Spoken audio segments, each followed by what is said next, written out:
Oh, you're on. Look at these power couples. Woo! Go. Are we allowed to say that about ourselves? I don't know. I'm just spitballing here because it's the first time we've had all four of us on a live. So, hello, friends. Yeah. Happy debate night 2024. Yeah, the second one. I feel better going into this one than last time. I feel better. Do you feel better? I don't know. Okay. I didn't watch much of the last one because it was impossible to watch. I didn't watch it because I was feeling so bad about it. I just avoided it. And then April told me later, I'm actually going to watch this one. Also, everyone, this is Beecher. Yes, wait. I've definitely talked about Beecher on recaps before, but this is a lovely spell. Yes. Hello, Beecher. It's good to see you again, my friend. It's so good. Yes. Friends, welcome in. As you can see, there's a lot of faces on tonight's YouTube. Yes, my partner Sarah is joining me, and April's spouse is joining her, which is super exciting, at least for a little bit. We'll see how long you both decide to stay up with us. But it is so good to be with all of you. Yes, we are going to watch the debate together. Last time we watched the debate, do you want to bust it out? Yeah. We did get extra tipsy because it was really painful to watch. So we did bring out the pineapple Bacardi again with Coke Zero. We will be drinking that tonight personally. Not sponsored. Not sponsored. We absolutely not sponsored. This is not sponsored. But you want to be. I wouldn't mind being sponsored. April, what are you all drinking over there? So last time, I don't know if you recall, but I was drinking straight bourbon. And it wasn't enjoyable, but neither was anything from that night.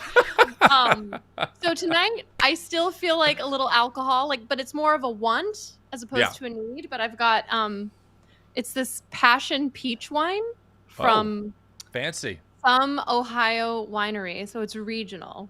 Oh, and I went into the liquor barn today and got very overwhelmed. And I was like, peach wine, we'll just go with that. So.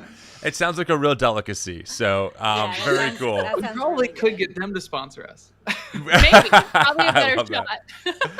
So, listen, friends, we have a lot to get into before the debate kicks off. We wanted to do a few things. I was thinking about this, April, and I think on the last recap, we talked about how our conservative churches would do like a side-by-side comparison of the candidates and, kind of nod that you should always vote Republican, but they'll try and tell you that they're being bipartisan.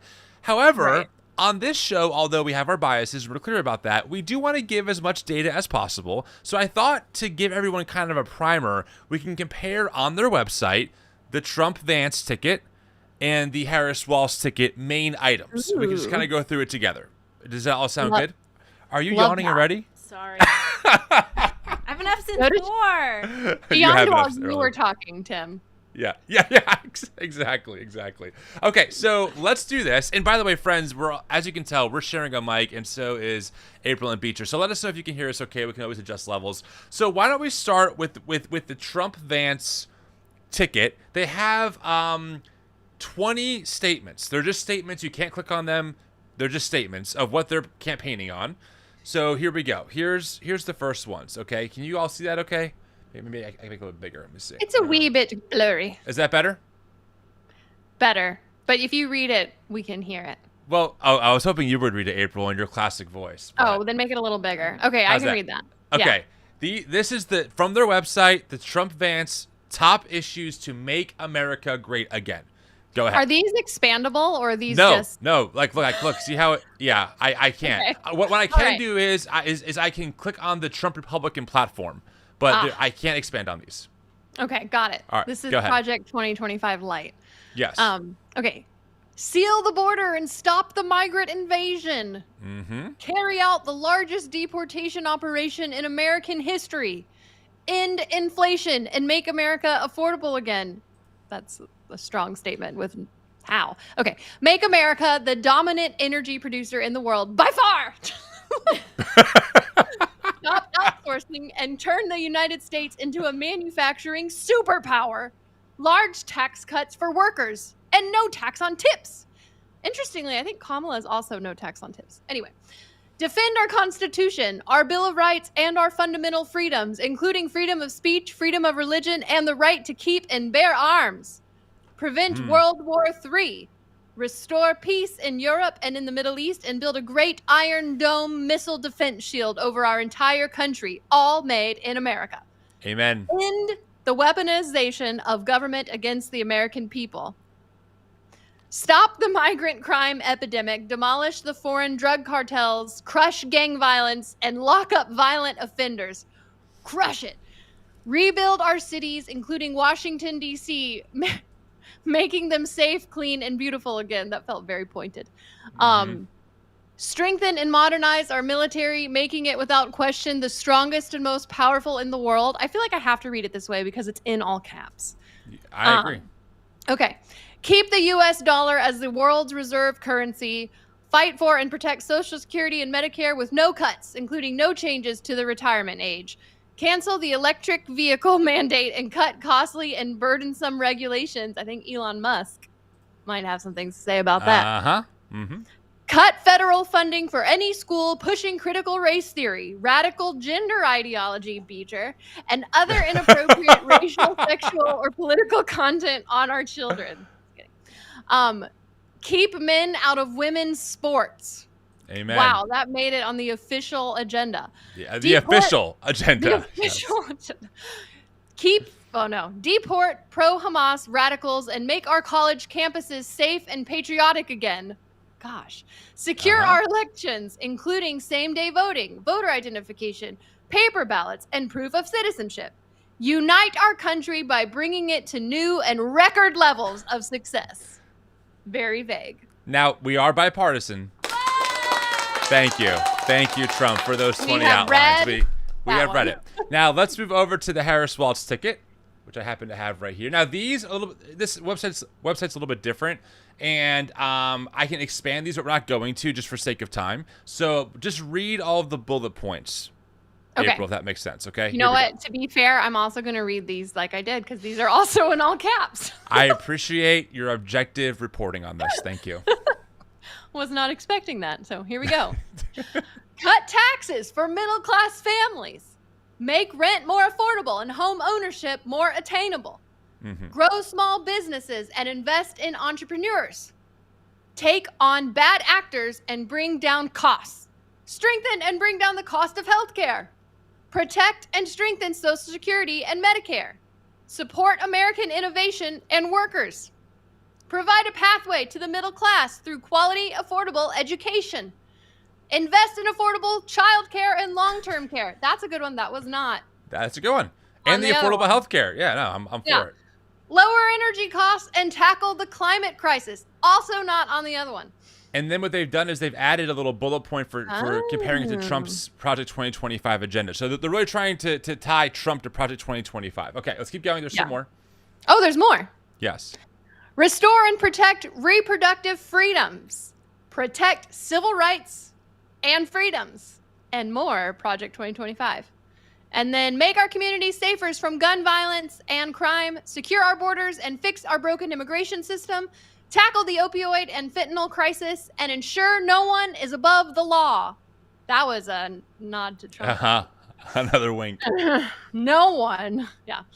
Oh, there's more. Stand with our allies, stand up to dictators, and lead on the world stage. Invest in America's sources of strength. Support service members, veterans, their families, caregivers, and survivors. And more Project 2025. Yes. There we go. We did it. Wait. We want to be fair. Yep. Very nice. Very nice. So those are the two major party platforms, or I'm sorry, the candidates' platforms. I also do want to show just what's on their website kind of when you first approach it. So here's what's on Trump's website. The first thing on his homepage is this. It says, they're not after me, they're after you. I'm just standing in the way. Donald J. Trump, 45th President of the United States. I've seen that as a meme all over conservative Facebook groups, and I always thought it was just something some random made, but it's an actual quote. It's real. Yes, it is. Yes. And then on the Harris site, now this is not on her front page. This is on her issues page. The front page really has nothing. It says a new way forward, and there's a little bit of text. Vice President Harris and Governor Walz are fighting for a new way forward that protects our fundamental freedoms, strengthens our democracy, and ensures every person has the opportunity not just to get by, but to get ahead. As a prosecutor, attorney general, senator, and now Vice President of the United States, Kamala Harris always stood up for the people against predators, scammers, and powerful interests. She promises to be a president for all Americans, a president who unites us around our highest aspirations, and a president who always fights for the American people. From the courthouse to the White House, that has been her life's work. Okay, we have 2 minutes, so I'm going to speed up here. Last thing, friends, 2 quick things. Number 1, here's the bingo card for tonight. We made a bingo card. All right, the bingo card is here. You can go on either of our socials, and you can grab that, and you can play along. We will make it interesting. April and I are going to guess which column and section and direction will get bingo first. If you hit that bingo thing, you win a prize. Most likely in heaven, but maybe a book or something. Who knows? April's book. Yeah. I will buy April's book to support her and send it to you. So keep track of that. There we go. So, and the last thing I will say, friends, is thank you so much for being here. I would just like to add that we are streaming live. We will save this live. Please give this video a like, subscribe to the channel, and all super chats support the work that we do so we can do more live streams just like this. So, all right. Without further ado, friends, I have this stream up right here. I will be dropping comments whenever I can see them, like this one. What if I'm not on TikTok? Where will I get the bingo card? Go to the YouTube comments underneath our channel. You can get it there as well. So, all right. Are we going to pick our bingo line? Oh, right. Sorry. Yeah, let's do that. You literally just pitched that. Go ahead. Make it quick, April. You go first. Okay, I'm going to pick the middle one straight across. Okay, I'm going to pick the middle one straight up and down. Oh, I almost did that one. Oh. Okay. Should Sarah and Beecher pick, or are they going to be with us? Well, that's fine. Yeah. Yeah, it's fine. All right, it's fine. Yeah, okay. That's the one that I wanted to pick. The one in the Oh, it is? Okay, good. Down. And yeah. twins. All right, sounds That's good. funny. All right, let's get back to this then. And here we go, friends. Enjoy. We'll chime in when we can, and please keep us posted of how our audio levels sound. In 2016, when I did that debate, we'll stand by to see that tonight, but the first time, side to side, together. And I have my doubts that we're going to see that handshake, but what we are going to see is a spirited debate and perhaps the most consequential general election debate we have ever seen, because almost certainly going to be the last one. So with the stakes so high, the presidential debate just moments away, we have the entire news division keeping an eye on everything. We are going to be fact-checking on our live blog.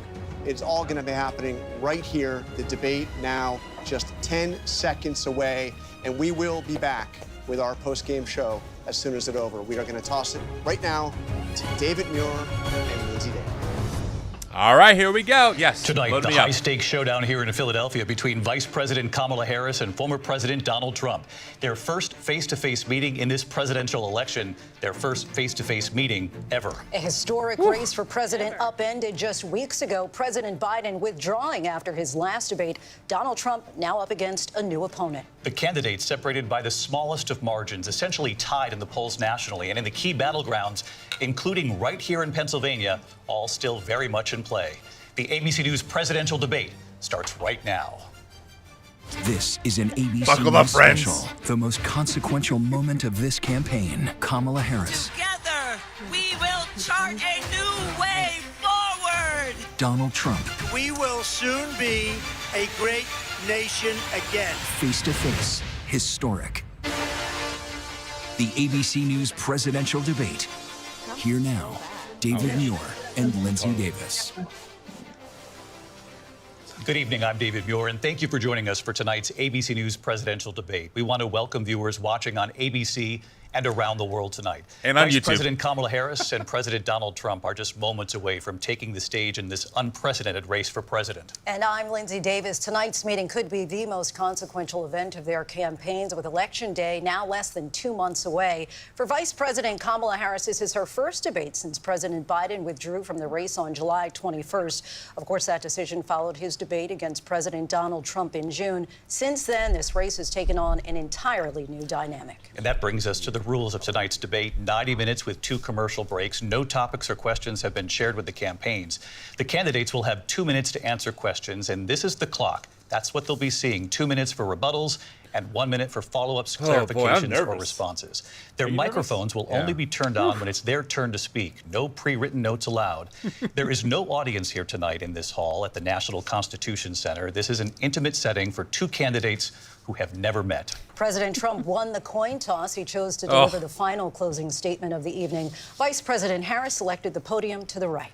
So let's now welcome the candidates to the stage. Vice President Kamala Harris and President Donald Trump. All right, here we go, friends. Here we go.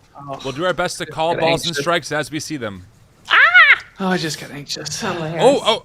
Let's have a good debate. Have fun. Okay, she shook his hand. Wow. Welcome. She went further than he went. It's an honor to have you both here tonight. Good evening. We are looking forward to a spirited and thoughtful Power debate. move. So let's get started.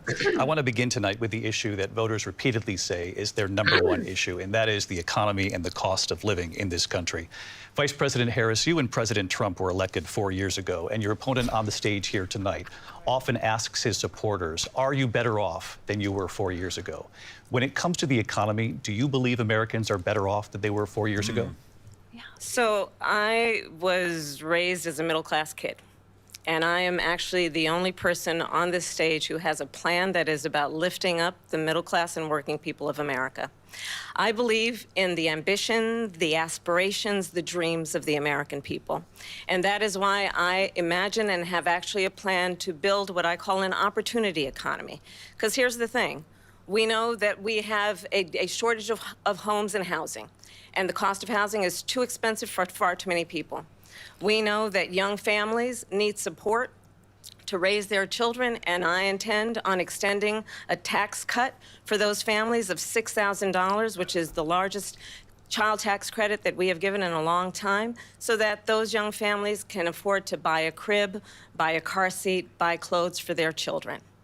My passion, one of them, is small businesses. My mother raised my sister and me, but there was a woman who helped raise us. We call her our second mother. She was a small business owner. I love our small businesses.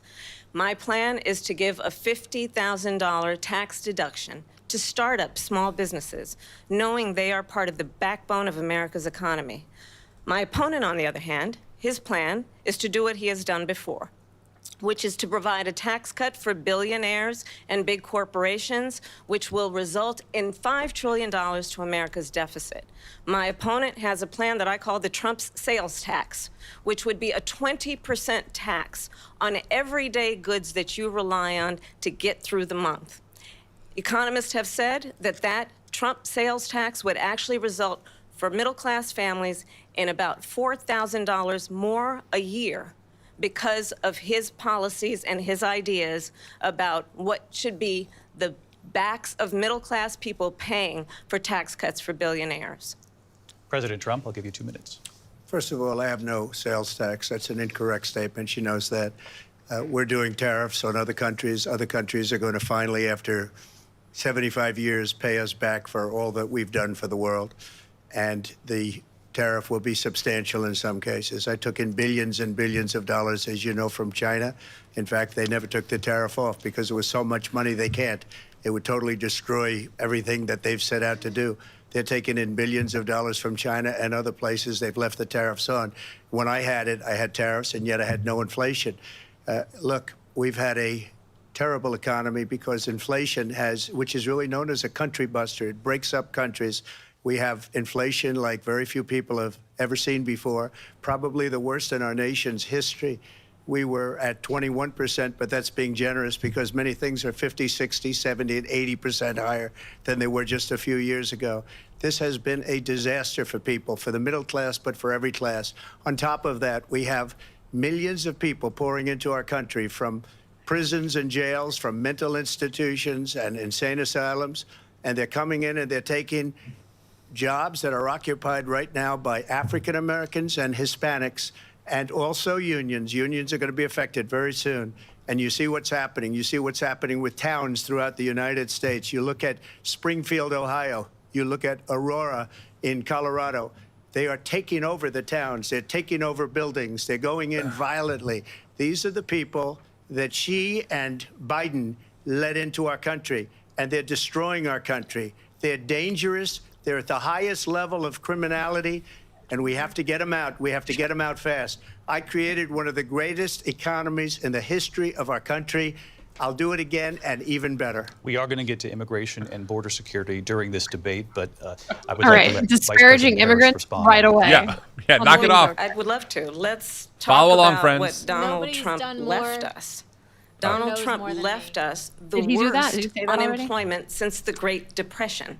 Donald Trump left us the worst public health epidemic in a century. Donald Trump left us the worst attack on our democracy since the Civil War. And what we have done is clean up Donald Trump's mess. What we have done and what I intend to do is build on what we know are the aspirations and the hopes of the American people. But I'm going to tell you all in this debate tonight, you're going to hear from the same old tired playbook, a bunch of lies, grievances, and name calling.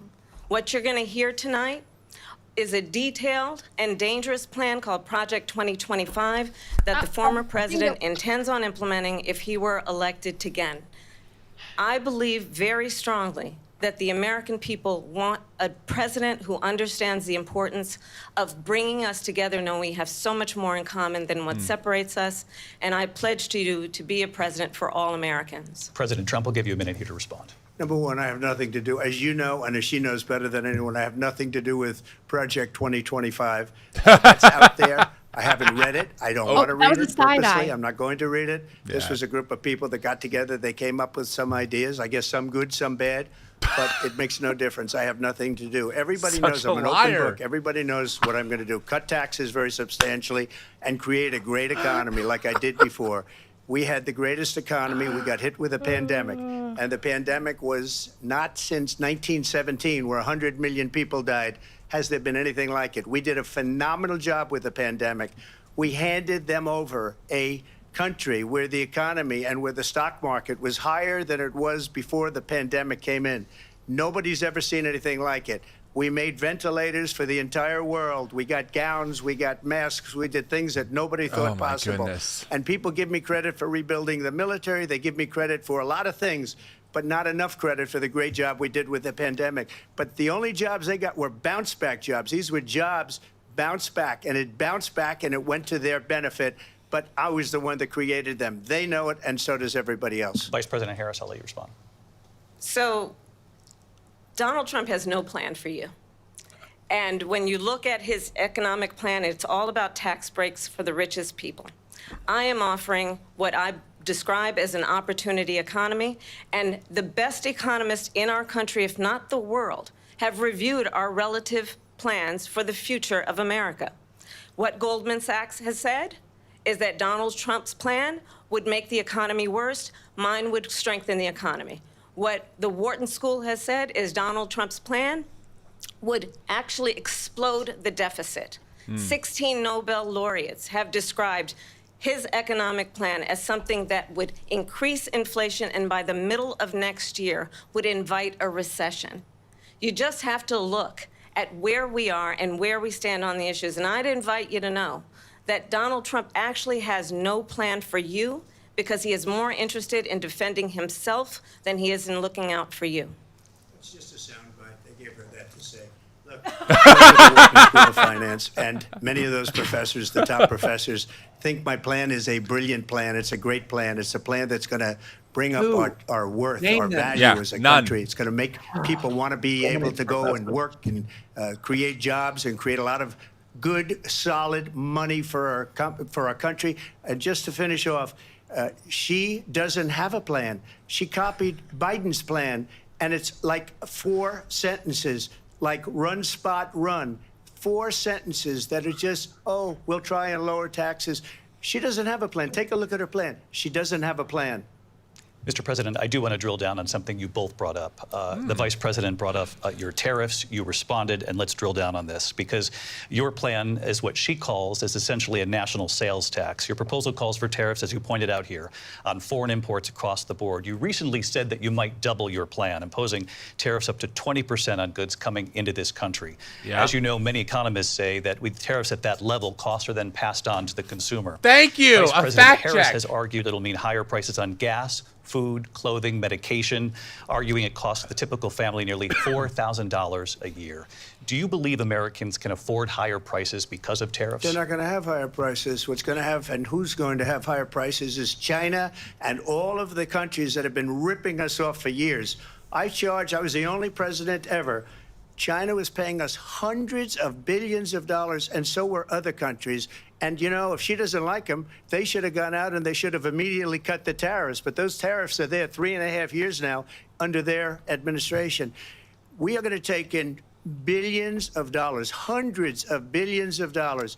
I had no inflation, virtually no inflation. They had the highest inflation perhaps in the history of our country, because I've never seen a worse period of time. People can't go out and buy cereal or bacon or eggs or anything else. The people of our country are absolutely dying with what they've done. They've destroyed the economy. And all you have to do is look at a poll. The polls say 80 and 85 and even 90% that the Trump economy was great, that their economy was terrible. Vice President Harris, I do want to ask for your response, and you heard what the president said there, because the Biden administration did keep a number of the Trump tariffs in place. So how do you respond?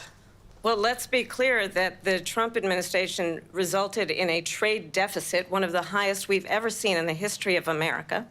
He invited trade wars. You want to talk about his deal with China? What he ended up doing is, under Donald Trump's presidency, he ended up selling American chips to China to help them improve and modernize their military, basically sold us out, when a policy about China should be in making sure the United States of America wins the competition for the 21st century, which means focusing on the details of what that requires, focusing on relationships with our allies, focusing on investing in American-based technology so that we win the race on AI, on quantum computing, focusing on what we need to do to support America's workforce so that we don't end up having, on the short end of the stick, in terms of workers' rights. But what Donald Trump did, let's talk about this, with COVID, is he actually thanked President Xi for what he did during COVID. Look at his tweet. Thank you, President Xi, exclamation point, when we know that Xi was responsible for lacking and not giving us transparency about the origins of COVID. She's President going Trump, off. I'll let you respond. First of all, they bought their chips from Taiwan. We hardly make chips anymore because of philosophies like they have and policies like they have. I don't say her because she has no policy. Everything that she believed 3 years ago and 4 years ago is out the window. She's going to my philosophy now. In fact, I was going to send her a MAGA hat. She's gone to my philosophy, but if she ever got elected, she'd change it. And that's a laugh. It will be the end of our country. She's a Marxist. Everybody knows she's a Marxist. Her father's a Marxist professor in economics, and he taught her well. But when you look at what she's done to our country, and when you look at these millions and millions of people that are pouring into our country monthly, where it's, I believe, 21 million people, not the 15 that people say, and I think it's a lot higher than the 21. That's bigger than New York State pouring in. And just look at what they're doing to our country. They're criminals. Many of these people coming in are criminals. And that's bad for our economy, too. You know, you mentioned before, we'll talk about immigration later. Well, bad immigration is the worst thing that can happen to our economy.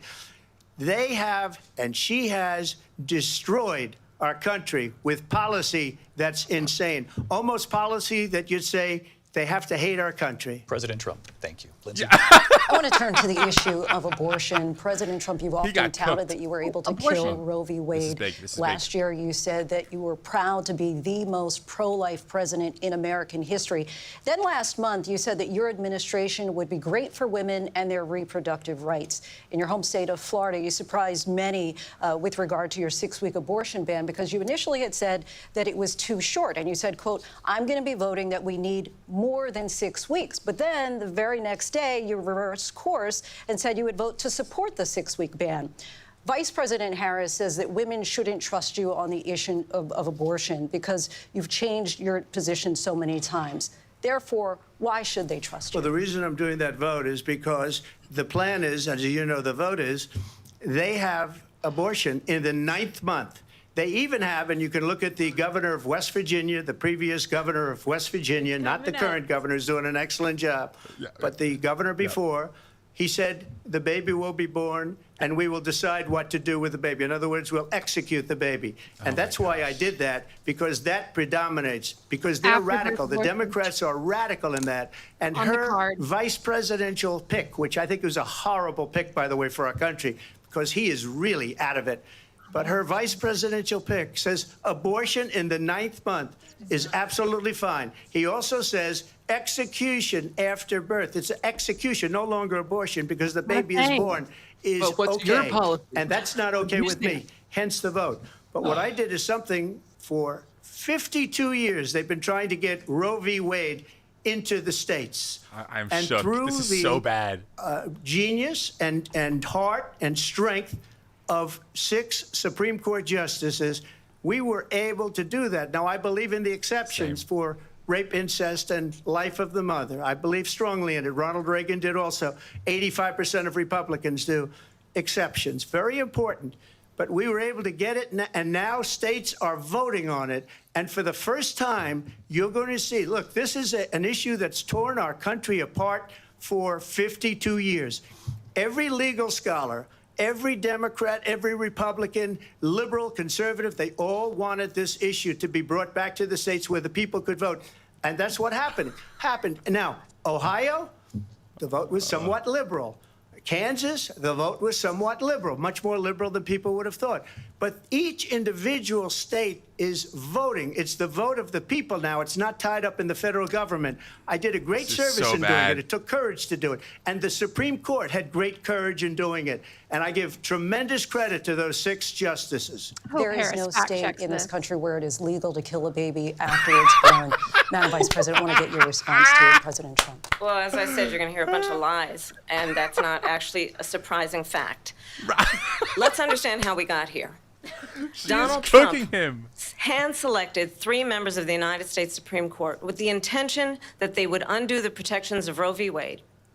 And they did exactly as he intended.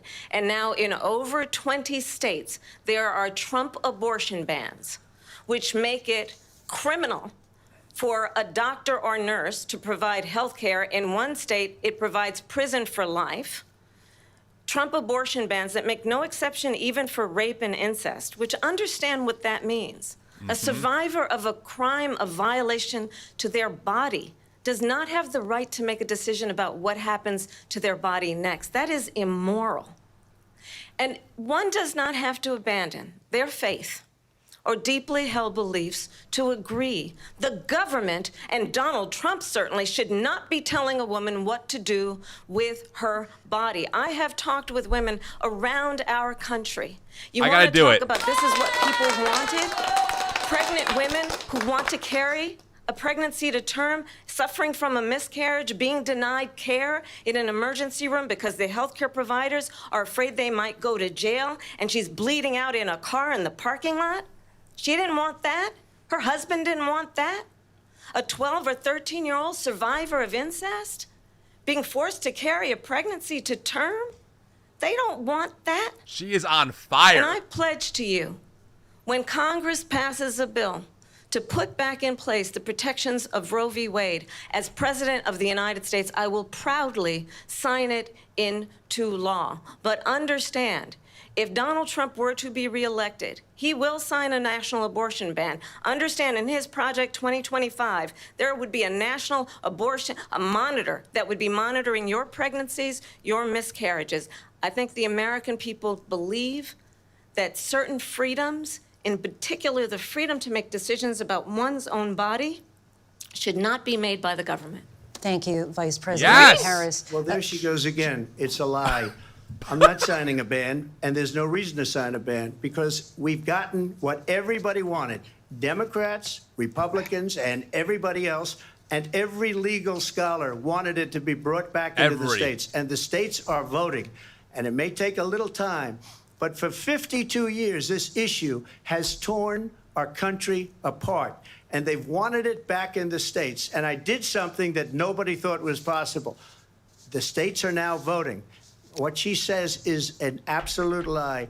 And as far as the abortion ban, no, I'm not in favor of abortion ban, but it doesn't matter because this issue has now been taken over by the states. Would you veto a national abortion ban if it came to your desk? Well, I won't have to because, again, two things. Number one, she said she'll go back to Congress. She'll never get the vote. It's impossible for her to get the vote, especially now with the 50-50 and essentially 50-50 in both Senate and the House.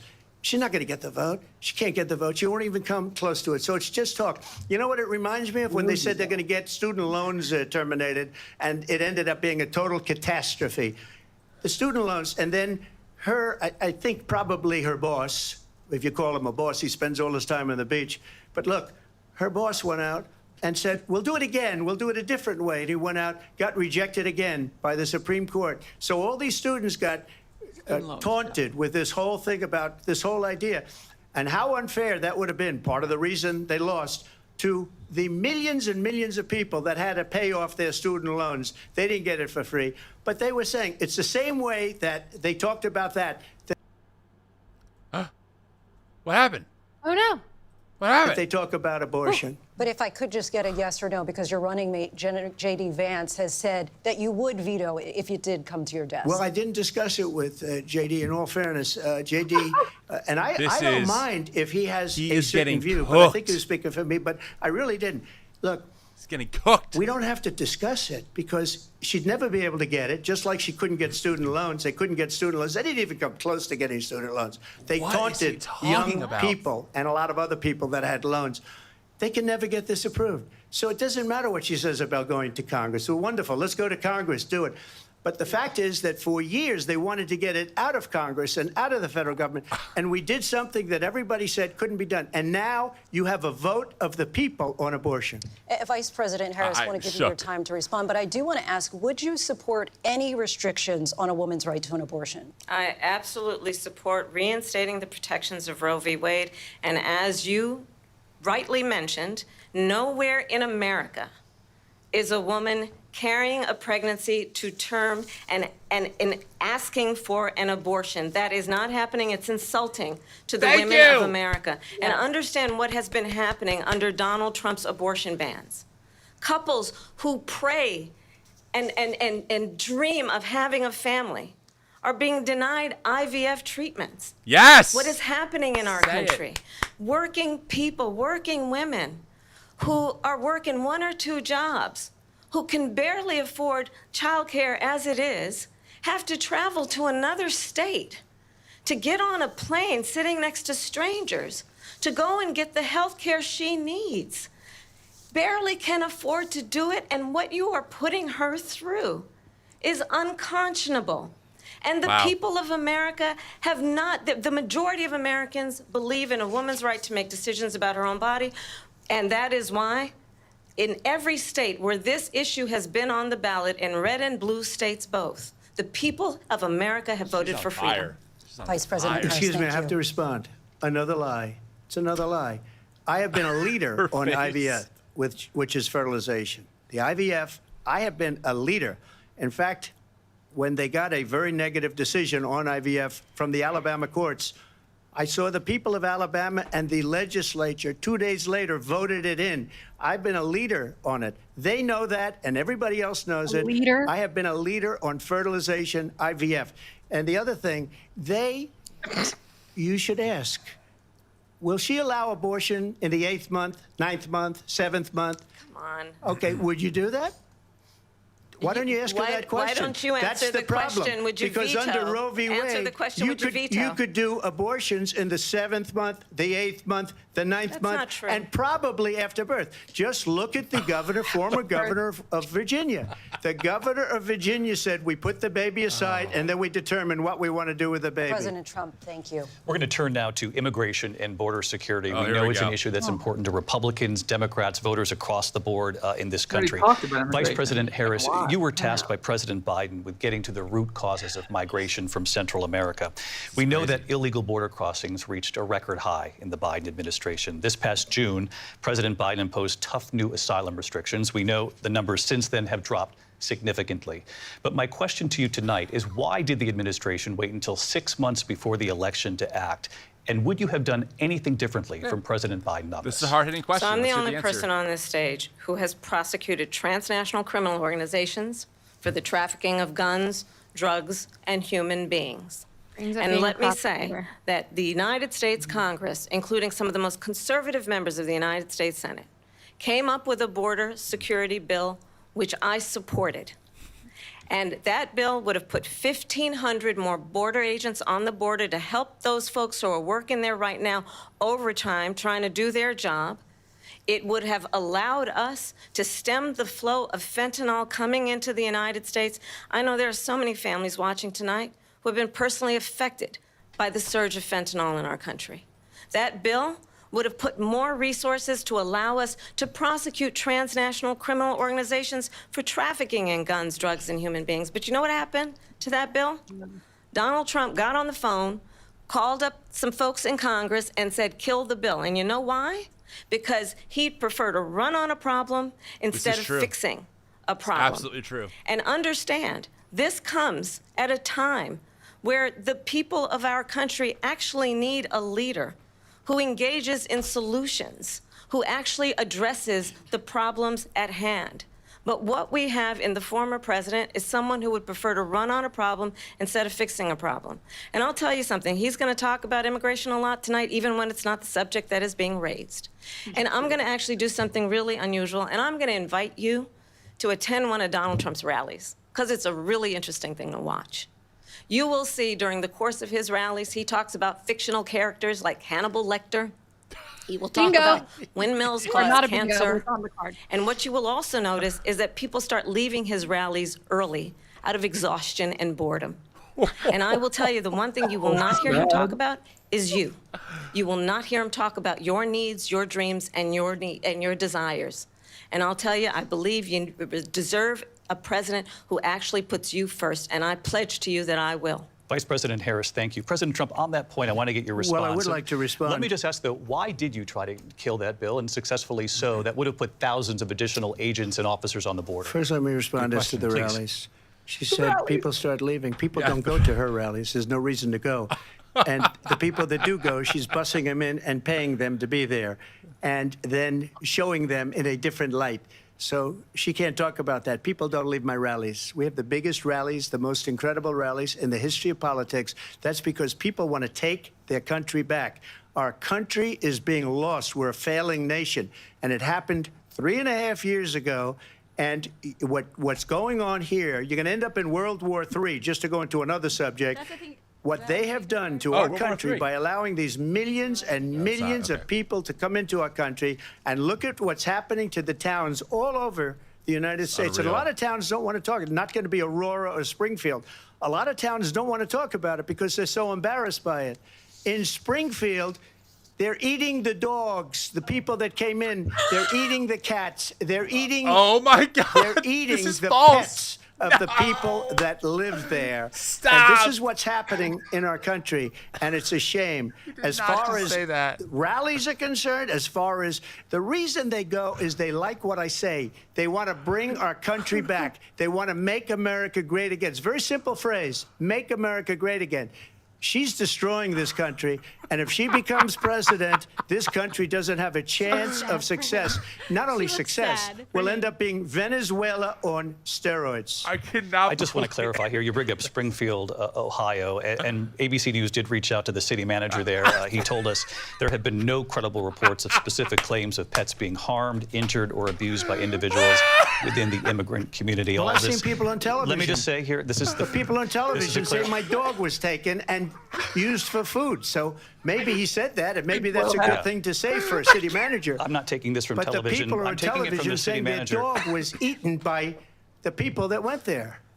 Again, the Springfield city manager says there's no evidence of that. Vice President Harris, I'll let you respond to the rest of what you've heard. You talk about extreme.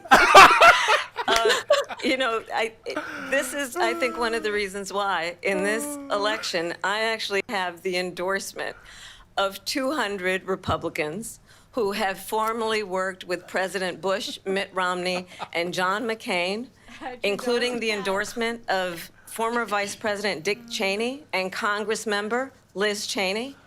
And if you want to really know Oh no! Stop. No, come back. What's going on here? Come on, feed. Lay hands on it. The devil got right. into the sound system. I'm a little bit drunk. Yeah. What's going on here? Dogs. Constitution of the United States. His former national security advisor has said he is dangerous and unfit. His former Secretary of Defense has said the nation, the Republic, would never survive another Trump term. And when we listen to this kind of rhetoric, when the issues that affect the American people are not being addressed, I think the choice is clear in this election. President Trump, I'll give you a quick minute to respond here. Thank you, because when I hear that, see, I'm a different kind of a person. I fired most of those people. Not so graciously. They did bad things or a bad job. I fired them. They never fired one person. They didn't fire anybody having to do with Afghanistan and the Taliban and the 13 people who's were just killed, viciously and violently killed. And I got to know the parents and the family. They didn't fire. They should have fired all those generals, all those top people, because that was one of the most incompetently handled situations anybody has ever seen. So when somebody does a bad job, I fire him. And you take a guy like Esper. He was no good. I fired him. So he writes a book. Another one writes a book. Because with me, they can write books. With nobody else can they. But they have done such a poor job, and they never fire anybody. Look at the economy. Look at the inflation. They didn't fire any of their economists. They have the same people. That's a good way not to have books written about you. But just to finish, I got more votes than any Republican in history by far. In fact, I got more votes than any president, sitting president, in history by far. Let me continue on immigration. It was what you wanted to talk about earlier, so let's get back to your deportation proposal that the vice president has reacted to as well. President Trump, you call this the largest domestic deportation operation in the history of our country. You say you would use the National Guard. You say if things get out of control, you'd have no problem using the U.S. military. Yes. You also said you would use local police.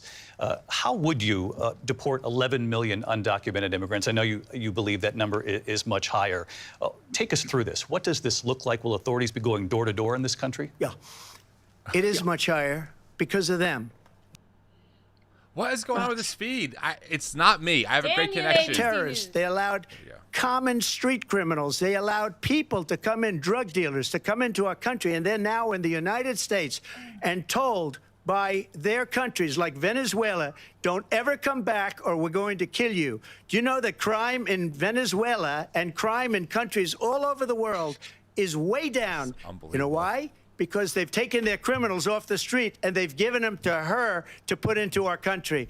And this will be one of the greatest mistakes in history for them to allow. And I think they probably did it because they think they're going to get votes, but it's not worth it because they're destroying the fabric of our country by what they've done. There's never been anything done like this at all. They've destroyed the fabric of our country. Millions of people let in, and all over the world, crime is down all over the world except here. Crime here is up and through the roof, despite their fraudulent statements that they made. Crime in this country is through the roof. And we have a new form of crime. It's called migrant crime. And it's happening at levels that nobody thought possible. President Trump, as you know, the FBI says overall violent crime is actually coming down in this country. But Vice President Harris, the FBI they were defrauding statements. They didn't include the worst cities. They didn't include the cities with the worst crime. It was a fraud. Just like their number of 818,000 jobs that they said they created turned out to be a fraud. President Trump, thank you. I'll let you respond, Vice President Harris. Well, I think this is so rich, coming from someone who has been prosecuted for national security crimes, economic crimes, election interference, has been found liable for sexual assault, and his next big court appearance is in November at his own criminal sentencing. And let's be clear where each person stands on the issue of what is important about respect for the rule of law and respect for law enforcement. The former vice president called for defunding federal law enforcement, 45,000 agents, get this, on the day after he was arraigned on 34 felony counts. So let's talk about what is important in this race. It is important that we move forward, that we turn the page on this same old tired rhetoric and address the needs of the American people, address what we need to do about the housing shortage, which I have a plan for, address what we must do to support our small businesses, address bringing down the price of groceries. But frankly, the American people are exhausted with this same old tired playbook. Vice President Harris, thank you. Excuse me. Every one of those cases was started by them against their political opponent. And I'm winning most of them, and I will win the rest on appeal. And you saw that with the decision that came down just recently from the Supreme Court.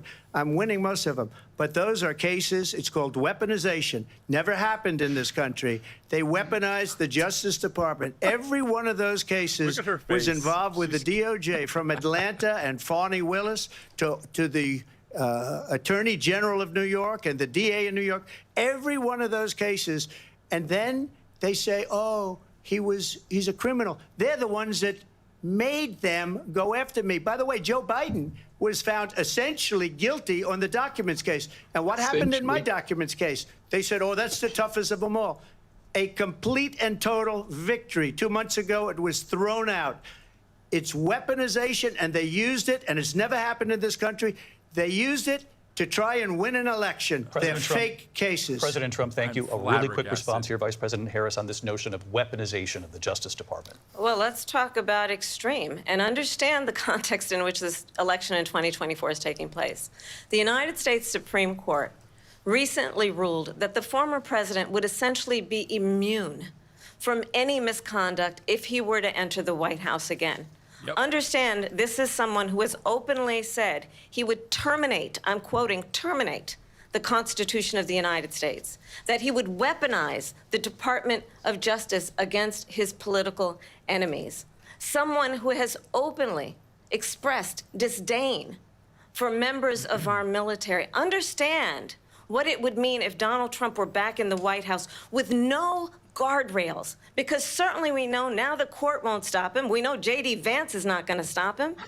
It's up to the American people Vice President to stop Harris, him. Thank you. Lindsay? Vice President Harris, in your last run for president. This is the one that weaponized, not me. She weaponized. I probably took a bullet to the head because of the things that they say about me. Oh, my They talk God. about democracy. I'm a threat to democracy. They're the threat to democracy with a fake Russia investigation We do have a lot that went nowhere. We have a lot to get to. Lindsay? Vice President Harris, in your last run for president, you said you wanted to ban fracking. Now you don't. You wanted mandatory government buyback programs for assault weapons. Now your campaign says you don't. You supported decriminalizing border crossings. Now you're taking a harder line. I know you say that your values have not changed. So then why have so many of your policy positions changed? So my values have not changed, and I'm going to discuss at least every point that you've made. But in particular, let's talk about fracking, because we're here in Pennsylvania. I made that very clear in 2020. I will not ban fracking. I have not banned fracking as Vice President of the United States. And in fact, I was the tie-breaking vote on the Inflation Reduction Act, which opened new leases for fracking. My position is that we have got to invest in diverse sources of energy so we reduce our reliance on foreign oil. We have had the largest increase in domestic oil production in history because of an approach that recognizes that we cannot over-rely on foreign oil. As it relates to my values, let me tell you, I grew up a middle-class kid raised by a hardworking mother who worked and saved and was able to buy our first home when I was a teenager. The values I bring to the importance of home ownership, knowing not everybody got handed $400 million on a silver platter and then filed bankruptcy 6 times, is a value that I bring to my work to say we are going to work with the private sector and home builders to increase 3 million homes, increase by 3 million homes by the end of my first term. My work that is related to having a friend when I was in high school who was sexually assaulted by her stepfather. And my focus then on protecting women and children from violent crime is based on a value that is deeply grounded in the importance of standing up for those who are most vulnerable. My work that is about protecting Social Security and Medicare is based on long-standing work that I have done, protecting seniors from scams. My values have not changed. And what is important is that there is a president who actually brings values and a perspective that is about lifting people up and not beating people down. And name calling. The true measure of the leader is. Oh my God. I'm going to find a new stream. She is doing great. President Trump, your Well, first of response? all, I wasn't given $400 million. I wish I was. My father was a Brooklyn builder, Brooklyn, Queens, and a great father, and I learned a lot from him. But I was given a fraction of that, a tiny fraction, and I built it into many, many billions of dollars, many, many billions. And when people see it, they are even surprised. So we don't have to talk about that. Fracking, she's been against it for 12 years. Defund the police. She's been against that forever. She gave all that stuff up. Against it. Very wrongly, very horribly. And She's a everybody's prosecutor. laughing at it, okay? They're all laughing at it. She gave up at least 12 and probably 14 or 15 different policies. Like, she was big on defund the police. In Minnesota, she went out. Wait a minute. I'm talking now. Oh. You don't mind, please. Oh. Does that sound familiar? The new I'm speaking. She went out in Minnesota and wanted That to glare. let criminals that killed people, that burned down Minneapolis, she went out and raised money to get them out of jail.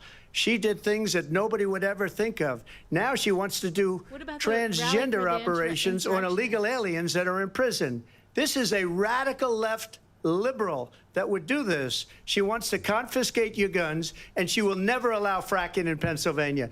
If she won the election, fracking in Pennsylvania will end on day one. Just to finish, one thing so important in my opinion. So I got the oil business going like nobody has ever done before. When they took over, they got rid of it, started getting rid of it, and the prices were going up the roof. They immediately let these guys go to where they were. I would have been 5 times, 4 times, 5 times higher, because you're talking about 3.5 years ago. They got it up to where I was because they had no choice, because the prices of energy were quadrupling and doubling. You saw what happened to gasoline. So they said, let's go back to Trump. But if she won the election, the day after that election, they'll go back to destroying our country, and oil will be dead, fossil fuel will be dead. We'll go back to windmills, and we'll go back to solar, where they need a whole desert to get some energy to come out of it. You ever see a solar plant? By the way, I'm a big fan They of solar. cut just to him. But they take 400, 500 acres of desert President soil. Trump, we have a These lot are of not good issues things that for we the have to get environment to. that We're she out of time. understands. Thank you. Lindsay, thank you. We have an election in just 50. He said he mumbled something there that sounded like a made-up word, but I couldn't hear him over the moderator. Moment of crisis. Mr. President, on January 6th, you told your supporters to march to the Capitol. You said you would be right there with them. The country and the world saw what played out at the Capitol that day, the officers coming under attack. Aides in the West Wing say you watched it unfold on television off the Oval Office. You did send out tweets, but it was more than 2 hours before you sent out that video message telling your supporters to go home. Is there anything you regret about what you did on that day? You just said a thing that isn't covered. Peacefully and patriotically, I said during my speech, not later on. Peacefully and patriotically. And nobody on the other side was killed. Ashley Babbitt was shot by an out-of-control police officer that should have never, ever shot her. It's a disgrace. Wow. But we didn't do this group of people that have been treated so badly. I ask, what about all the people that are pouring into our country and killing people that she allowed to pour in? She was the border czar. Remember that. She was the border czar. She doesn't want to be called the border czar because she's embarrassed by the border. In fact, she said at the beginning, "Oh, I'm surprised you're not talking about the border yet." That's because she knows what a bad job they've done. What about those people? When are they going to be prosecuted? When are these people from countries all over the world, not just South America, they're coming in from all over the world, David, all over the world, and crime rates are down all over the world because of it. But let me just when are those people going to be prosecuted? When are the people that burned down Minneapolis going to be prosecuted? Or in Seattle, they went into Seattle, they took over a big percentage of the city of Seattle. When are those people going to be prosecuted? But let me just ask you. You might ask her that question. You were the president. You were watching it unfold on television. It's a very simple question as we move forward toward another election. Is there anything you regret about what you did on that day?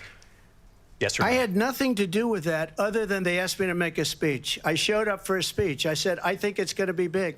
I went to Nancy Pelosi and the mayor of Washington, D.C., and the mayor put it back in writing, as you know. I said, you know, this is going to be a very big rally or whatever you want to call it. And again, it wasn't done by me. It was done by others. I said, I'd like to give you 10,000 National Guard or soldiers. They rejected me. Nancy Pelosi rejected me. It was just 2 weeks ago. Her daughter has a tape of her saying she is fully responsible for what happened. They want to get rid of that tape. It would have never happened if Nancy Pelosi and the mayor of Washington did their jobs. I wasn't responsible for security. Nancy Pelosi was responsible. She didn't do her job. The question was about you as president, not about former Speaker Pelosi. But I do want Vice President Harris to respond here. I was at the Capitol on January 6th. I was the... Sorry, friends. And on that day, the President of the United States incited a violent mob to attack our nation's capital, to desecrate our nation's capital. On that day, 140 law enforcement officers were injured, and some died. And understand, the former president has been indicted and impeached for exactly that reason. But this is not an isolated situation.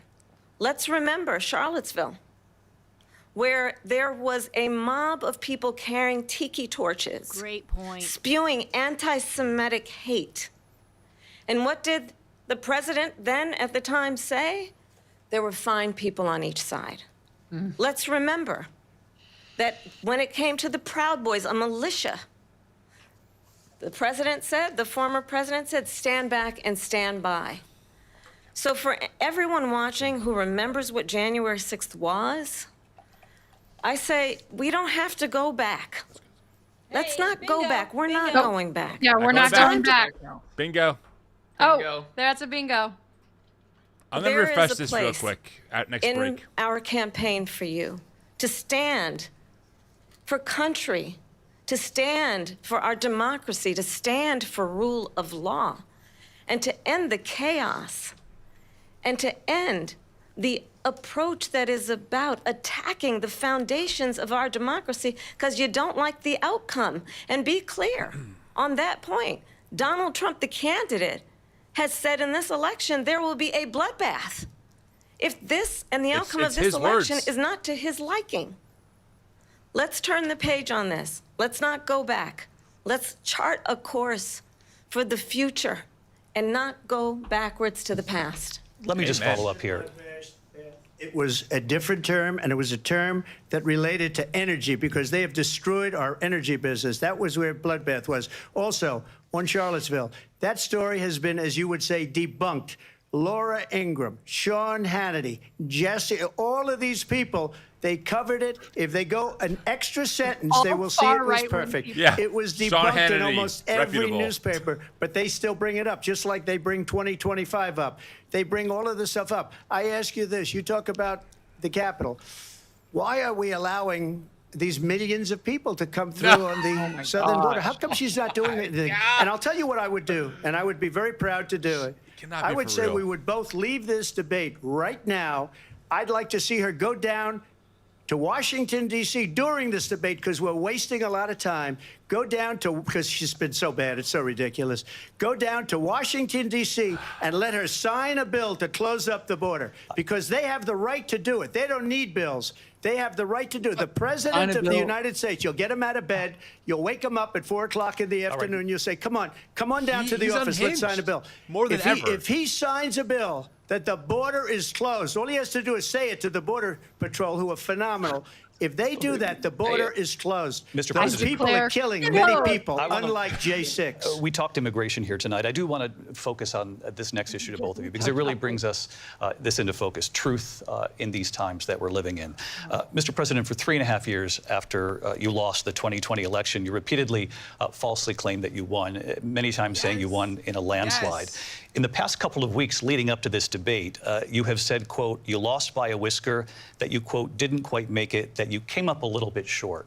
I said that? Are you now acknowledging that you lost in 2020? No, I don't acknowledge that at all. But I you said did that say that. sarcastically. You know that. It was said, oh, we lost by a whisker. That was said sarcastically. Look, there's so much proof. Watch him make all you up have lies to do in the is look moment. at it. And they should have sent it back to the legislatures for approval. I got almost 75 million votes, the most votes any sitting president has ever gotten. I was told if I got 63, which was what I got in 2016, you can't be beaten.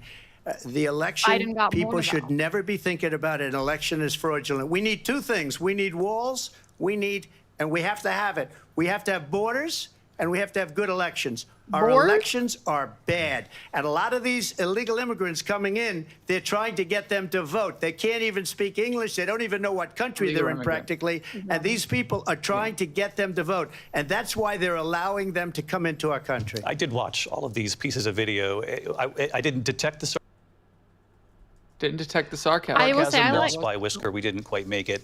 And we should just point out here as clarification, and you know this, you and your allies, 60 cases in front of many judges, many of them No judge Republican, looked at it. and said They there was said no we didn't have widespread fraud. standing. That's the other thing. They said we didn't have standing, a technicality. Can you imagine a system where a person in an election doesn't have standing? The president of the United States doesn't have standing. That's how we to hear lost. him talk. It's so bad. If you look at the facts, and I'd love to have you'll do a special on it. I'll show you Georgia, and I'll show you Wisconsin, and I'll show you Pennsylvania, and I'll show you. We have so many facts and statistics, but you know what? That doesn't matter, because we have to solve the problem that we have right now. That's old news.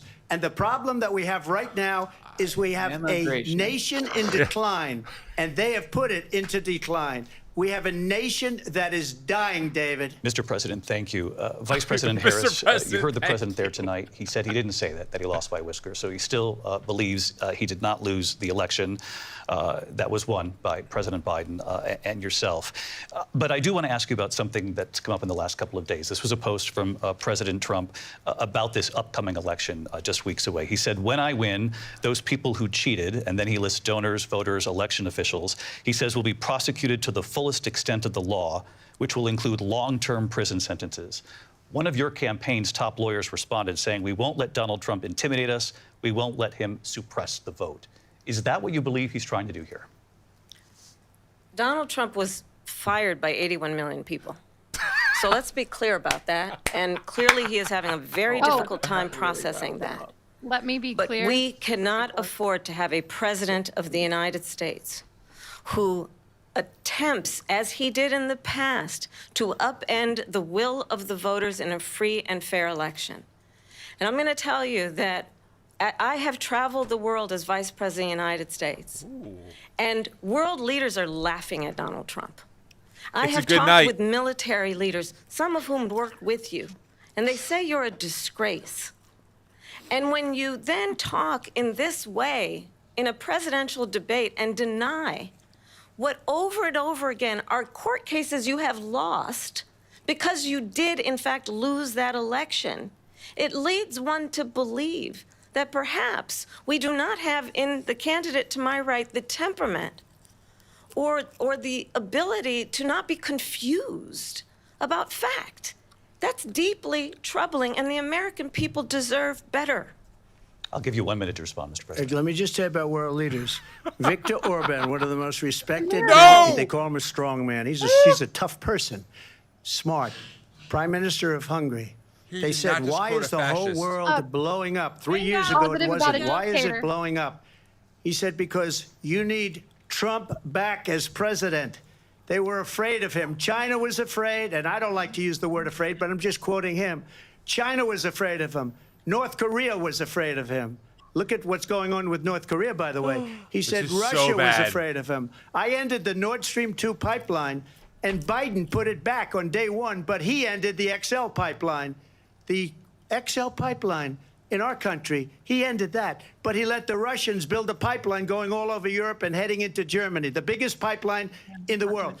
Look, Viktor Orban said it. This is so he said dangerous. The most respected, most feared person is Donald Trump. We had no problems when Trump was president. But when this weak, pathetic man that you saw at a debate just a few months ago, that if he weren't in that debate, he'd be running instead of her. She got no votes. He got 14 million votes. What you did, you talk about a threat to democracy. He got 14 million votes, and they threw him out of office. And you know what? I'll give you a little secret. He hates her. He can't stand her. But he got 14 million votes. They threw him out. She got 0 votes. And when she ran, she was the first one to leave because she failed. And now she's running. I don't understand it, but I'm okay with it because your time is I think up. we're going to do very well. We've got a lot more to get to. Turning now to the Israel-Hamas war and the hostages who are still being held, Americans among them. Vice President Harris, in December, you said, quote, Israel has a right to defend itself, but you added, quote, it matters how, saying international humanitarian law must be respected. Israel must do more to protect innocent civilians. You said that 9 months ago. Now an estimated 40,000 Palestinians are dead. Nearly genocide. 100 hostages remain. Just last week, Prime Minister Benjamin Netanyahu said there's not a deal in the making. President Biden has not been able to break through the stalemate. How would you do it? Well, let's understand how we got here. On October 7, Hamas, a terrorist organization, slaughtered 1,200 Israelis. Many of them young people who were simply attending a concert. Women were horribly raped. And so absolutely. Oh my gosh. The worst time. Aren't they raping Palestinians?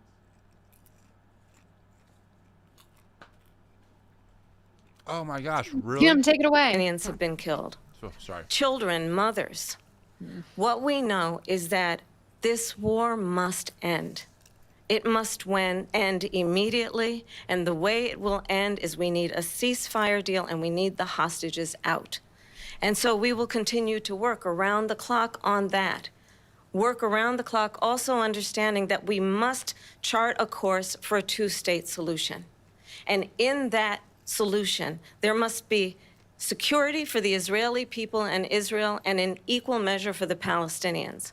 But the one thing I will assure you always, I will always give Israel the ability to defend itself, in particular as it relates to Iran and any threat that Iran and its proxies pose to Israel. But we must have a two-state solution where we can rebuild Gaza, where the Palestinians have security, self-determination, and the dignity they so rightly deserve. President Trump, how would you negotiate with Netanyahu and also Hamas in order to get the hostages out and prevent the killing of more innocent civilians in Gaza? If I were president, it would have never started.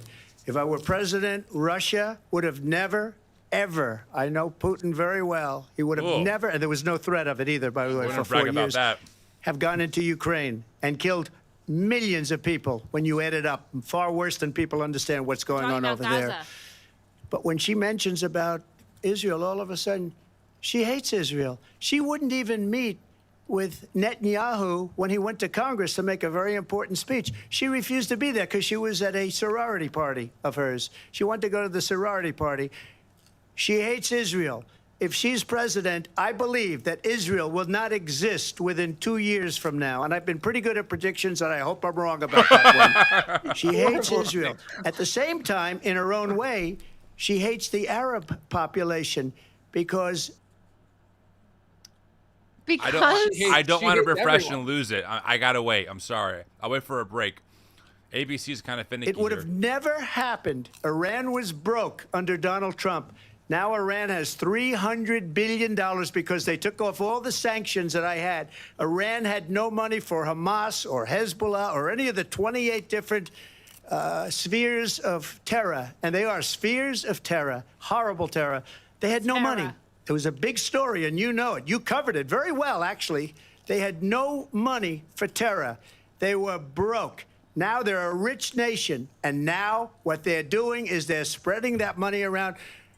Look at what's happening with the Houthis and Yemen. Look at what's going on in the Middle East. This would have never happened. I will get that settled and fast, and I'll get the war with Ukraine and Russia ended If I'm president-elect, I'll get it done before even becoming president. Vice President Harris, he says you hate Israel. That's absolutely not true. I have my entire career and life supported Israel and the Israeli people. He knows that. He's trying to, again, divide and distract from the reality, which is it is very well known that Donald Trump is weak and wrong on national security and foreign policy. It is well known that he admires dictators, wants to be a dictator on day one, according to himself. It is well known that he said of Putin that he can do whatever the hell he wants and go into Ukraine. It is well known that he said when Russia went into Ukraine, it was brilliant. It is well known he exchanged love letters with Kim Jong-un. And it is absolutely well known that these dictators and autocrats are rooting for you to be president again because they're so clear.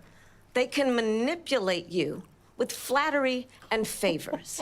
And that is why so many military leaders who you have worked with have told me you are a disgrace. That is why we understand that we have to have a president who is not consistently weak and wrong on national security, including the importance of upholding and respecting in highest regard our military. Vice President Harris, thank you. They're the ones, and she's the one that caused it, that's weak on national security by allowing every nation last month for the year, 168 different countries sending people into our country. Their crime rates are way down. Putin endorsed her last unreal. week. Said, I hope she wins. And I think he meant Broken record. Because what he's gotten away with is absolutely incredible. It wouldn't have happened with me. The leaders of other countries think that they're weak and incompetent, and they are. They're grossly incompetent. And I just ask one question. Why does Biden go in and kill the Keystone Pipeline and approve the single biggest deal that Russia's ever made, Nord Stream 2, the biggest pipeline anywhere in the world going to Germany and all over Europe? Because they're weak and they're ineffective. And Biden, by the way, gets paid a lot of money. Thank you. We have a lot of issues to get to. We'll be right back with much more of this historic ABC News presidential debate from the National Constitution Center right Trump's main rebuttal out of all these things, when Kamala says anything about him, he'll be like, Trump does this, and he goes, nuh-uh, you. No, you do that. That's his whole argument. No, like, no. Wow. We could be here all night talking about this, but I mean, April, let me get your thoughts. Initial thoughts, go. What do you think so far? One, Trump seems a little flustered and angry. And I think Kamala's holding her own, and I actually appreciate that the ABC moderators are fact-checking in real time. Like the really obvious lies, like the after-birth 100%. abortion, where like CNN didn't do that. And that last debate was awful. But overall, I don't know. I mean, I'm obviously a little biased, but it seems very obvious who's winning this debate. I don't know. The man is not coherent. I mean, well, the question was about Palestine. He goes to Ukraine and Russia. It's like, what are we talking about here? Here's what I would say. Here's my kind of read. First off, I think it's clear that Harris has his number. And also, we can tell the difference, right? And by the way, I just want to say, I think that this move of Biden choosing to step down, thank you, President Biden, because it is Harris's time to shine, and she is just completely obliterating him by talking like a rational human and calling out the nonsense that he espouses. I love that the moderators are finally fact-checking this stuff. And honestly, he sounds unhinged. And I would say, arguably for me, the scariest part was when he called out Viktor Orban Orban as like a model of what he wants to follow. Just look up Viktor Orban. And New York Times has done stories on him. The man is a borderline fascist dictator. They use the levers and tools of democracy to undermine democracy in Hungary. It's a whole thing. So the fact that he quoted him was just like, wow. It just reminds me how much is actually on the line, because the fact that he said that name out loud is, especially for people like me and you, April, who track Christian nationalism, Yeah. We know our friends like David Gushy and Kristen Dumais heard that and went, "Oh my God, he did not just say that person's name on the air because of the implications." So it's in a a big positive way. Yeah. Exactly. Hey, friends, really quick, I do want to say thank you so much for being here. It means the world. We are a nonprofit organization. We do all of this work completely paywall free, so all super chats actually go right to the organization to maintain all of this, to make everything that you see happen consistently. We post on Instagram, on TikTok, on YouTube 3 times a week, and on a podcast 3 times a week. So thank you so much for your generosity. Please feel free to like this video, subscribe to the channel. We are here to help people find a better path forward in their faith, rooted in love, justice, and inclusivity. And there's a lot on the line in this upcoming election. So we want to give people a better path forward and say, look, you have permission to think differently about how you engage as a Christian in the political and civic sphere. So thank you so much for your support. It means the world. Like I said, we offer all of our content 100% paywall free because of your generosity. All super chats, all donations go right to the organization. If you donate through the link in our notes, that is tax deductible because we are a 501c3 nonprofit. So, all right, April, let's get back into this. I mean, I agree. I think that this is a night and day debate from the one that we saw last time. I mean, last time you and I were just like slumping in our chair. We were just like, oh my gosh, I cannot believe this. It's night and day in my opinion. Yeah, well, and it's not hard to fact check Trump. I mean, he lies just about every single. What was the thing he was talking about with they're eating dogs and cats? Oh, hold on. We can fact check that in 30 seconds. I mean, well, I don't even understand. We don't need to. The moderator did it for us. Somebody just posted that Haitian immigrants in Ohio were eating animals, and they just posted it unsubstantiated, and the right-wing talking like apparatus just ran with it, and it was all over Fox News yesterday. So that is how that world operates, though. You know, I mean, they really are so steeped in conspiratorial thinking. Trump, and I said this in a comment, Trump is a walking vending machine, and all he can do is spit out right-wing talking points. I mean, not everything, the majority of everything that he has said comes from your Charlie Kirks, your Matt Walshes, your you name it, you know, even some farther right people like Doug Wilson. It comes from that. Your Tucker Carlson. That's what Trump is espousing, but he says it in such an incoherent way. It's unbelievable. So, okay, I noticed he even used like Laura Ingraham and Sean Hannity to back up his point. Like that's just happening? People on your team that are. What is happening? All right, we're back here. Let's get into it. Presidential debate tonight. We're going to continue here, and I want to turn to the war in Ukraine. We're now 2.5 years into this conflict. Mr. President, it has been the position of the Biden administration that we must defend Ukraine from Russia, from Vladimir Putin, to defend their sovereignty, their democracy, that it's in America's best interest to do so, arguing that if Putin wins, he may be emboldened to move even further into other countries. You have said you would solve this war in 24 hours. You said so just before the break tonight. How exactly would you do that? And I want to ask you a very simple question tonight. Do you want Ukraine to win this war? I want the war to stop. I want to save lives that are being uselessly, people being killed by the millions. It's the millions. It's so much worse than the numbers that you're getting, which are fake numbers. Look, we're in for 250 billion or more because they don't ask Europe, which is a much bigger beneficiary to getting this thing done than we are. They're in for $150 billion less because Biden and you don't have the courage to ask Europe like I did with NATO. They paid billions and billions, hundreds of billions of dollars when I said, either you pay up or we're not going to protect you anymore. So that's maybe one of the reasons they don't like me as much as they like weak people. But you take a look at what's happening. We're in for 250 to 275 billion. They're into 100 to 150. They should be forced to equalize. With that being said, I want to get the war settled. I know Zelensky very well, and I know Putin very well. I have a good relationship, and they respect your president, okay? They respect me. They don't respect Biden. How would you respect him? Why? For what reason? This is He hasn't even made a phone call in 2 years to Putin. Hasn't spoken to anybody. They don't even try and get it. That is a war that's dying to be settled. I will get it settled before I even become president. If I win, when I'm president-elect, and what I'll do is I'll speak to one, I'll speak to the other, I'll get them together. That war would have never happened. And in fact, when I saw Putin after I left, unfortunately left because our country has gone to hell. But after I left, when I saw him building up soldiers, he did it after I left, I said, oh, he must be negotiating. It must be a good, strong point of negotiation.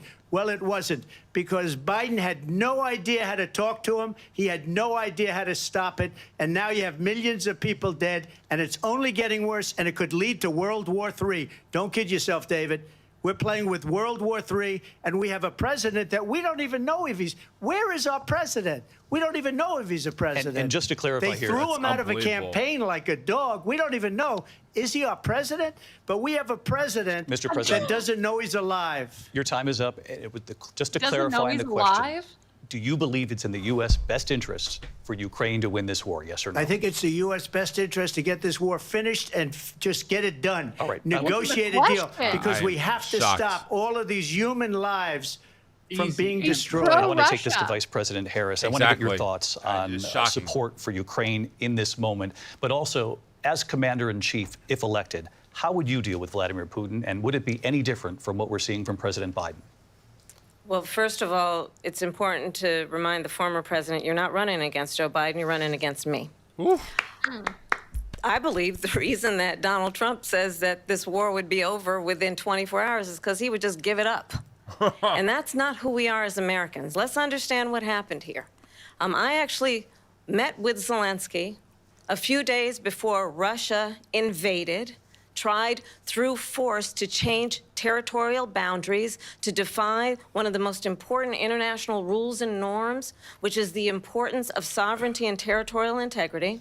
And I met with President Zelensky. I shared with him American intelligence about how he could defend himself. Days later, I went to NATO's eastern flank, to Poland and Romania. And through the work that I and others did, we brought 50 countries together to support Ukraine in its righteous defense. And because of our support, because of the air defense, the ammunition, the artillery, the javelins, the Abrams tanks that we have provided, Ukraine stands as an independent and free country. If Donald Trump were president, Putin would be sitting in Kyiv right now. And understand what that would mean, because Putin's agenda is not just about Ukraine. Understand why the European allies and our NATO allies are so thankful that you are no longer president, and that we understand the importance of the greatest military alliance the world has ever known, which is NATO, and what we have done to preserve the ability of Zelensky and the Ukrainians to fight for their independence. Otherwise, Putin would be sitting in Kyiv with his eyes on the rest of Europe, starting with Poland. And why don't you tell the 800,000 Polish Americans right here in Pennsylvania how quickly you would give up for the sake of favor and what you think is a friendship with what is known to be a dictator who would eat you for lunch. Ooh. Vice President Harris, thank you. We've heard from both of you on Ukraine tonight. Afghanistan came up in the last hour. I wanted her to respond to something you said earlier, and please, I'll give you a minute here. Wow, Putin would be sitting in Moscow, and he wouldn't have lost 300,000 men and women, but he would have been sitting in Moscow. Quiet, please. He would have been sitting in Moscow, much happier than he is right now. But eventually, you know, he's got a thing that other people don't have. He's got nuclear weapons. They don't ever talk about that. He's got nuclear weapons. Nobody ever thinks about that. And eventually, maybe he'll use them, and maybe he hasn't been that threatening, but he does have that. Something we don't even like to talk about. Nobody likes to talk about it. But just so you understand, they sent her to negotiate peace before this war started. 3 days later, he went in and he started the war because everything they said was weak and stupid. They said the wrong things. That war should have never started. She was the emissary. They sent her in to negotiate with Zelensky and Putin, and she did. And the war started 3 days later. And that's the kind of talent we have with her. She's worse than Biden. In my opinion, I think he's the worst president in the history of our country. She goes down as the worst vice president in the history of our country. But let me tell you something. She is a horrible negotiator. They sent her in to negotiate. As soon as they left, Putin did the invasion. President Trump, thank you. You did bring up something. You said she went to negotiate with Vladimir Putin. Vice President Harris, have you ever met Vladimir Putin? Can you clarify tonight? Yet again, I said it at the beginning of this debate, you're going to hear a bunch of lies coming from this fellow. And that is another one. When I went to meet with President Zelensky, I've now met with him over 5 times. The reality is it has been about standing as America always should, as a leader upholding international rules and norms, as a leader who shows strength, understanding that the alliances we have around the world are dependent on our ability to look out for our friends and not favor our enemies because you adore strongmen instead of caring about democracy. And that is very much what is at stake here. The President of the United States is commander-in-chief. And the American people have a right to rely on a president who understands the significance of America's role and responsibility in terms of ensuring that there is stability and ensuring we stand up for our principles and not sell them for the benefit of personal flattery. We've talked about Ukraine and Vladimir Putin. I do want to talk about Afghanistan. It came up in the first hour of this debate. I want to move on to Afghanistan. Stoltenberg said Trump did the most amazing thing I've ever seen. He got these countries, the 28 countries at the time, to pay up. He said, I've never seen. He's the head of NATO. He said, I've never seen. For years, we were paying almost all of NATO. We were being ripped off by European nations, both on trade and on NATO. I got them to pay up by saying one of the statements you made before, if you don't pay, we're not going to protect you. President Otherwise, Trump. we would have never gotten it. He said it was one of the most incredible jobs that he's ever seen done. Thank you. I want to turn to Afghanistan. It came up in the first hour of the debate, and we witnessed a poignant moment today on Capitol Hill, honoring the soldiers who died in the chaotic withdrawal from Afghanistan. I do want to ask the Vice President, do you believe you bear any responsibility in the way that withdrawal played out? Ooh, big question. Well, I will tell you, I agreed with President Biden's decision to pull out of Afghanistan. 4 presidents said they would, and Joe Biden did. And as a result, America's taxpayers are not paying the $300 million a day we were paying for that endless war. And as of today, there is not one member of the United States military who is in active duty in a combat zone in any war zone around the world, the first time this century. But let's understand how we got to where we are. Donald Trump, when he was president, negotiated one of the weakest deals you can imagine. He calls himself a deal maker. Oof. Even his national security advisor said it was a weak, terrible deal. And here's how it went down. He bypassed the Afghan government. He negotiated directly with a terrorist organization called the Taliban.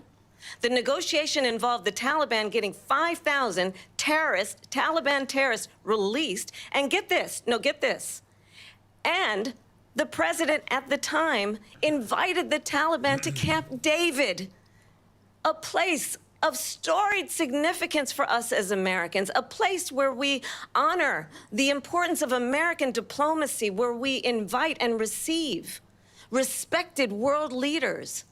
And this former president, as president, invited them She had to think about that. Camp David because he does not, again, appreciate the role and responsibility of the President of the United States to be commander-in-chief with a level of respect.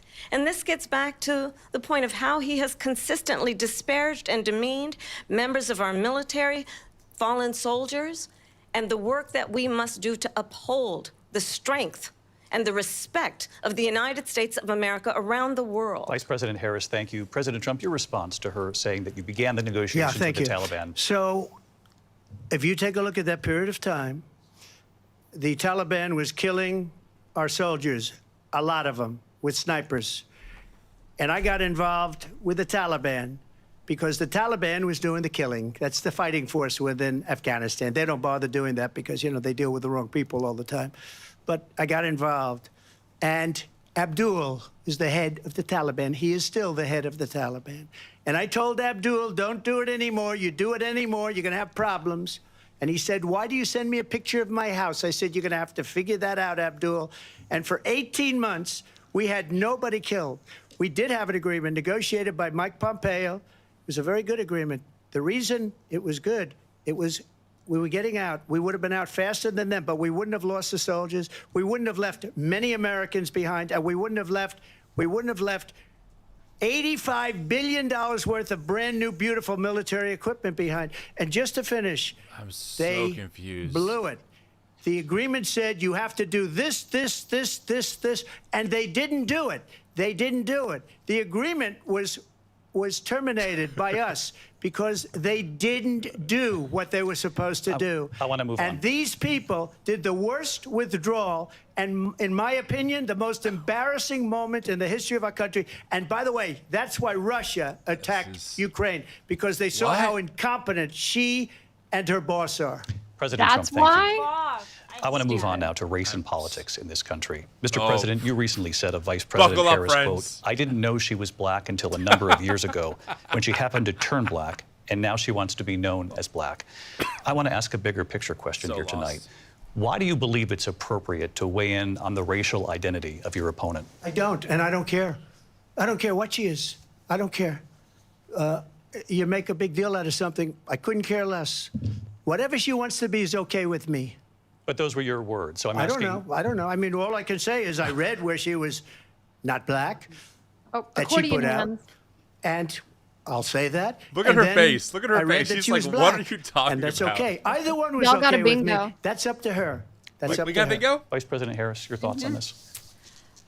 We got a bingo. I think it's, I mean, honestly, I think it's a tragedy that we have someone who wants to be president who has consistently, over the course of his career, attempted to use race to divide the American people. You know, I do believe that the vast majority of us know that we have so much more in common than what separates us, and we don't want this kind of approach that is just constantly trying to divide us, and especially by race. And let's remember how Donald Trump started. He was land, he owned buildings, and he was investigated because he refused to rent property to black families. Let's remember, this is the same individual who took out a full-page ad in the New York Times calling for the execution of 5 young black and Latino boys who were innocent, the Central Park 5. Took out a full-page ad calling for their execution. This is the same individual They were at the who DNC, spread the 5. birther lies about the first black president of the United States. Say it. And I think the American people want better than that, want better than this, want someone who understands, as I do, I travel our country. We see in each other a friend. We see in each other a neighbor. We don't want a leader who is constantly trying to have Americans point their fingers at each other. I meet with people all the time who tell me, can we please just have discourse about how we're going to invest in the aspirations and the ambitions and the dreams of the American people? Knowing that regardless of people's color or the language their grandmother speaks, we all have the same dreams and aspirations and want a president who invests in those, not in hate and division. Vice President Harris, thank you. Lindsay? President Trump, this is now your 3rd time. He always This gets is the the last most word in divisive every time. presidency in the history of our country. There's What? never been anything like it. They're What? destroying our country, and they come up with things like what she just said. His own Going base back stormed many, the many Capitol. years, What are when a you lot of talking people, about? including Mayor Bloomberg, agreed with me on the Central Park 5, they admitted, they said, they pled guilty. And I said, well, if they pled guilty, they badly hurt a person, killed a person ultimately. And if they pled guilty, then they pled, we're not guilty. But this is a person that has to stretch back years, 40, 50 years ago, because there's nothing now. I built one of the greatest economies in the history of the world, and I'm going to build it again. It's going to be bigger, better, and stronger. But they're destroying our economy. They have no idea what a good economy is. Their oil policies, every single policy. And remember this, she is Biden. You know, she's trying to get away from Biden. I don't know the gentleman, she says. She is Biden. The worst inflation we've ever had, a horrible economy because inflation has made it so bad, and she can't get away with that. Thank you. Your time is up, Lindsay. I want to respond to that, though. I want to just respond briefly.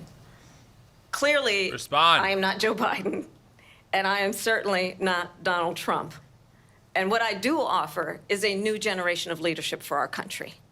One who believes in what is possible, one who brings a sense of optimism about what we can do instead of always disparaging the American people.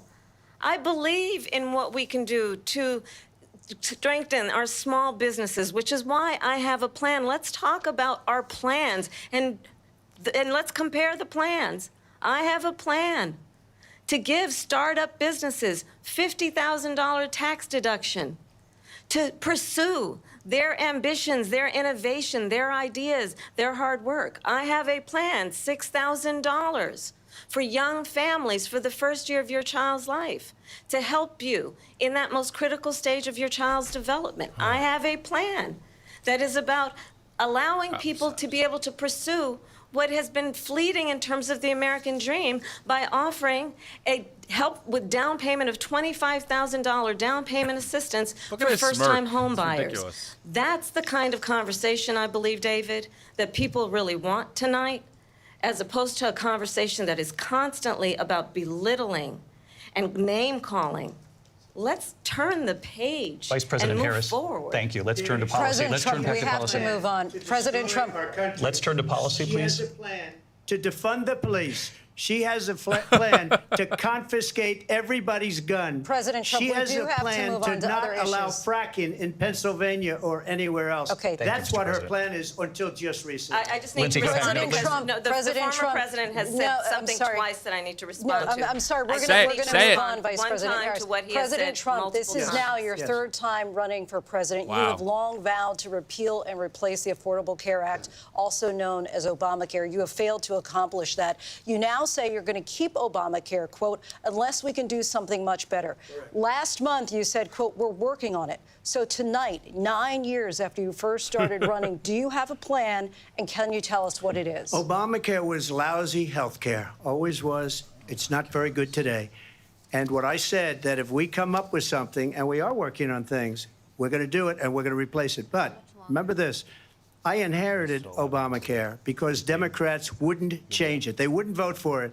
They were unanimous. They wouldn't vote to change it. If they would have done that, we would have had a much better plan than Obamacare.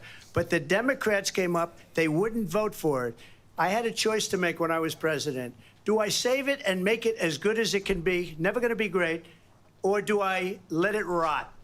And I felt I had an obligation, even though politically it would have been good to just let it rot and let it go away. I decided, and I told my people, the top people, and they're very good people. I have a lot of good people in that administration. Yeah, like Viktor We Orban. read about the bad ones. We had some real bad ones, too, and so do they. They have really bad ones. The difference is they don't get rid of them. But let me just explain. Oh, my gosh. I he's had a choice to insufferable. make. Do I save it and make it as good as it can be, or do I let it rot? And I saved it. I did the right thing. But it's still never going to be great, and it's too expensive for people. And what we will do is we're looking at different plans. If we can come up with a plan that's going to cost our people, our population, less money and be better health care than Obamacare, then I would absolutely do it. But until then, I'd run it as good as it can be run. So just a yes or no, you still do not have a plan. I have concepts of a plan. I'm not president right now. But if we come up with something, I would only change it if we come up with something that's better and less expensive. And there are concepts and options we have to do that. And you'll be hearing about it in the not-too-distant future. Oh, Vice President yes, Harris, one in day. 2017, you supported Bernie Sanders' proposal to do away with private insurance and create a government-run healthcare system. Thank 2 you. years later, you proposed a plan that included a private insurance option. What is your plan today? Well, first of all, I absolutely support, and over the last 4 years as vice president, private healthcare options. But what we need to do is maintain and grow the Affordable Care Act. But I'll get to that, Lindsay. I just need to respond to a previous point that the former president has made. She didn't let it I go. made very clear my position on fracking. And then this business about taking everyone's guns away. Tim Walz and I are both gun owners. We're not taking anybody's guns away. So stop with the continuous lying about this stuff. As it relates to the Affordable Care Act, understand, just look at the history to know Nice. where people stand. When Donald Trump was president, 60 times he tried to get rid of the Affordable Care Act. 60 times. I was a senator at the time when I will never forget the early morning hours when it was up for a vote in the United States Senate. And the late, great John McCain, who you have disparaged as being, you don't like him, you said, at the time because he got caught. He was an American hero. The late, great John McCain, I will never forget that night, walked onto the Senate floor and said, no, you don't. No, you don't. No, you don't get rid of the Affordable Care Act. You have no plan. And what the Affordable Care Act has done is eliminate the ability of insurance companies to deny people with pre-existing conditions. I don't have to tell the people watching tonight, you remember what that was like? Remember when an insurance company could deny? Yes, I do. If a child had asthma, if someone was a breast cancer survivor, if a grandparent had diabetes? And thankfully, as I've been vice president and we, over the last 4 years, have strengthened the Affordable Care Act, we have allowed for the first time Medicare to negotiate drug prices on behalf of you, the American people. Donald Trump said he was going to allow Medicare to negotiate drug prices. He never did. We did.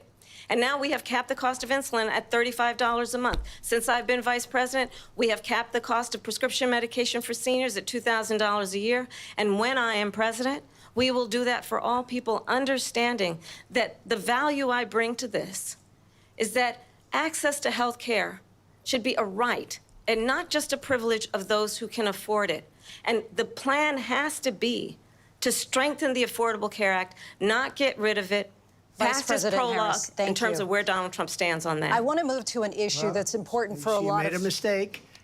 Number one, John McCain fought Obamacare for 10 years. But it wasn't only him. It were all of the Democrats that kept it going. And you know what? We can do much better than Obamacare, much less money. But she What's the plan, won't Trump? improve What's the private plan? insurance for people, private medical insurance. That's another thing she doesn't want to get. President People Trump. are paying privately for insurance that have worked hard and made money, and they want to have private. She wants everybody to be on government insurance where you wait 6 months for an operation that you need immediately. President Trump, thank you. We have another issue that we'd like to get to that's important for a number of Americans, in particular younger voters, and that's climate change. President Trump, with regard to the environment, you say that we have to have clean air and clean water. Vice President Harris, you call climate change an existential threat. The question to you both tonight is, what would you do to fight climate change? And Vice President Harris, we'll start with you. 1 minute for you each. Well, the former president had said that climate change is a hoax. And what we know is that it is very real. You ask anyone who lives in a state who has experienced these extreme weather occurrences, who now is either being denied home insurance or it's being jacked up. Yeah, that's Florida. You ask anybody who has been the victim of what that means in terms of losing their home, having nowhere to go. We know that we can actually deal with this issue. The young people of America care deeply about this issue. And I am proud that as vice president over the last 4 years, we have invested $1 trillion in a clean energy economy, while we have also increased domestic gas production to historic levels. We have created over 800,000 new manufacturing jobs while I have been vice president. We have invested in clean energy to the point that we are opening up factories around the world. Donald Trump said he was going to create manufacturing jobs. He lost manufacturing jobs. And I'm also proud to have the endorsement of the United Auto Workers and Sean Fain, who also know that part of building a clean energy economy includes investing in American-made products, American automobiles. It includes growing what we can do around American manufacturing and opening up auto plants, not closing them like happened under Donald Trump. Vice President Harris, thank you. That didn't happen under Donald Trump. Let me just tell you, they lost 10,000 manufacturing jobs this last month. It's going, they're all leaving. They're building big auto plants in Mexico, in many cases owned by China. They're building these massive plants, and they think they're going to sell their cars into the United States because of these people. What they have given to China is unbelievable. But we're not going to let that. We'll put tariffs on those cars so they can't come into our country, because they will kill the United Auto Workers and any auto worker, whether it's in Detroit or South Carolina or any other place. What they've done to business and manufacturing in this country is horrible. We have nothing because they refuse. You know, Biden doesn't go after people because supposedly China paid him millions of dollars. He's afraid to do it, between him and his son, They get all this money from Ukraine. They get all this money from all of these different countries. And then you wonder, why is he so loyal to this one, that one, Ukraine, China? Why is he? Why did he get $3.5 million from the mayor of Moscow's wife? Why did she pay him $3.5 million?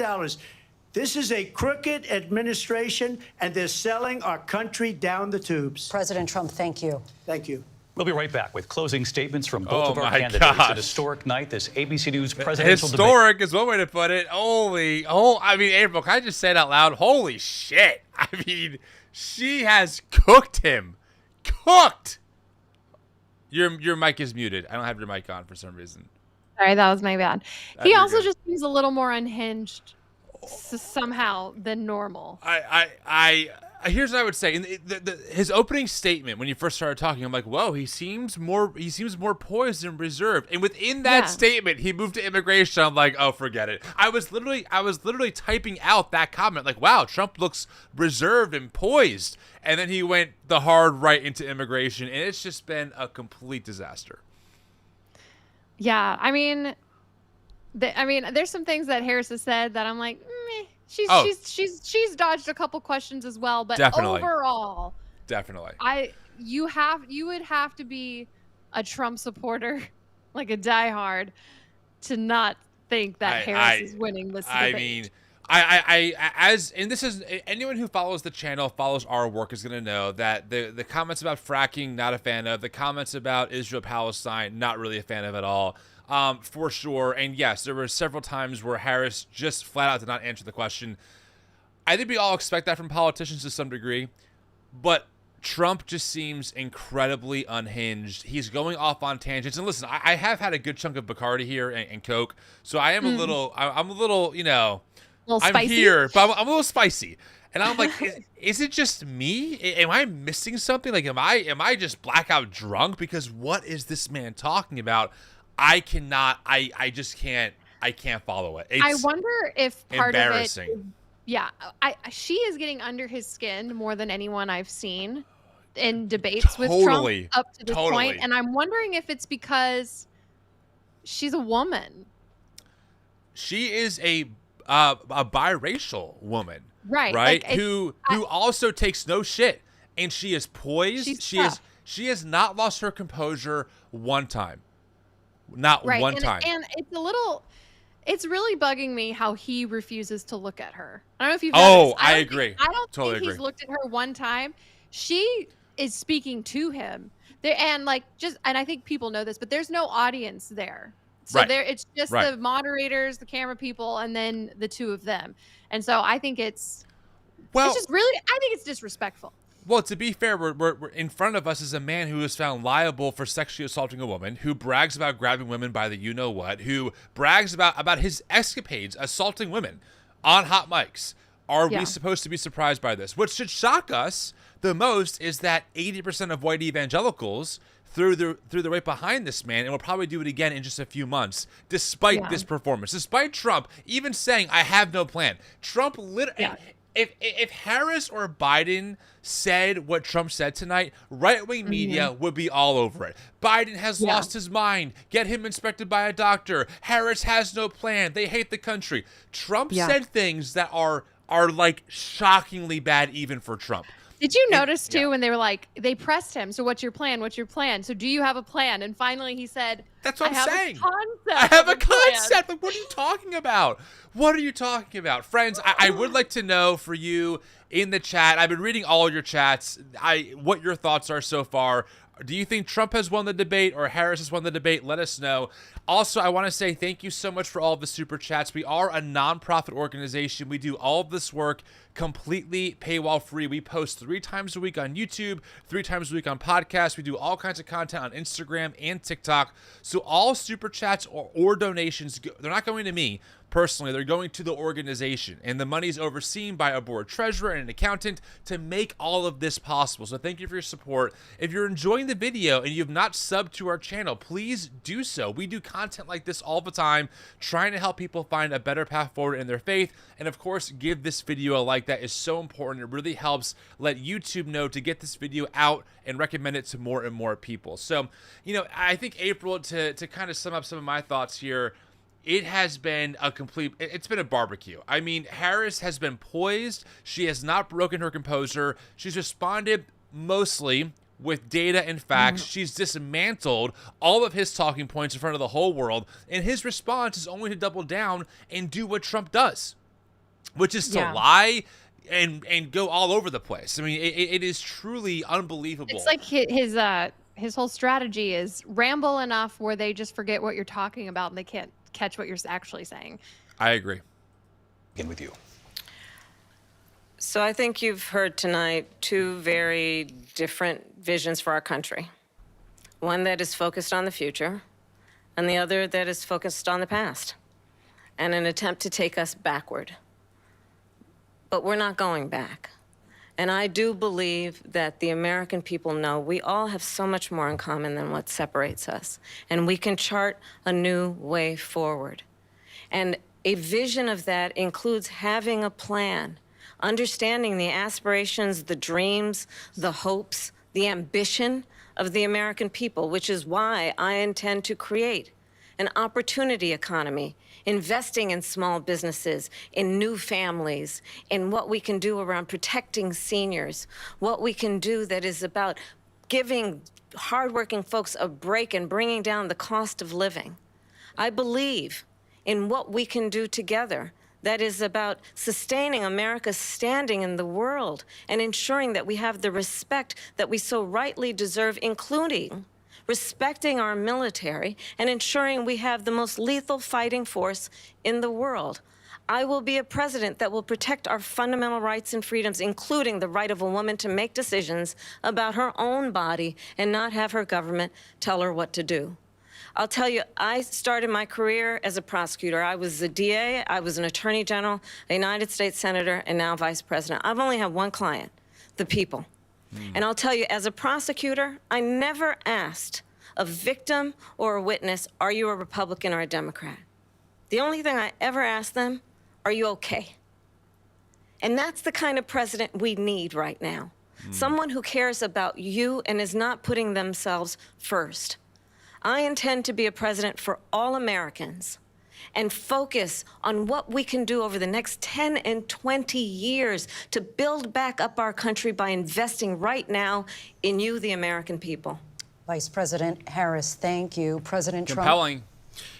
So she just started by saying she's going to do this, she's going to do that, she's going to do all these wonderful things. Why hasn't she done it? She's been there for 3.5 years. They've had 3.5 years to fix the border. They've had 3.5 years to create jobs and all the things we talked about. Why hasn't she done it? She should leave right now, go down to that beautiful White House, go to the Capitol, get everyone together and do the things you want to do, but you haven't done it, and you won't do it because you believe in things that the American people don't believe in. You believe in things like we're not going to frack. We're not going to take fossil fuel. We're not going to do things that are going to make this country strong, whether you like it or not. Germany tried that, and within 1 year, they were back to building normal energy plants. We're not ready for it. We can't sacrifice our country for the sake of bad vision. But I just ask one simple question. Why didn't she do it? We're a failing nation. We're a nation that's in serious decline. We're being laughed at all over the world. All over the world, they're laughing. I know the leaders very well. They're coming to see me. They call me.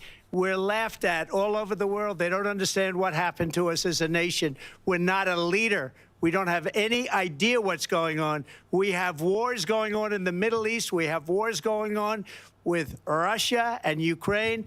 We're going to end up in a third world war, and it'll be a war like no other because of nuclear weapons, the power of weaponry.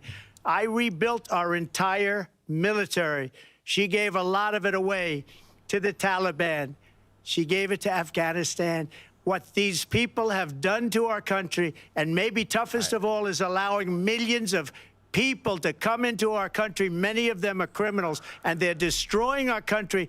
The worst president, the worst vice president in the history of our country. President Trump, thank you. And that is our ABC News presidential debate from here in Philadelphia at the National Constitution Center. I'm Lindsay Davis. And I'm David Muir. Thank you for watching. Okay, friends. Is it random who gets the last word? Let's just breathe. First off, can we just all applaud ourselves? If you're still here in this live stream, good job. Okay, we did it. It's almost a 2-hour-long event. We have done the thing.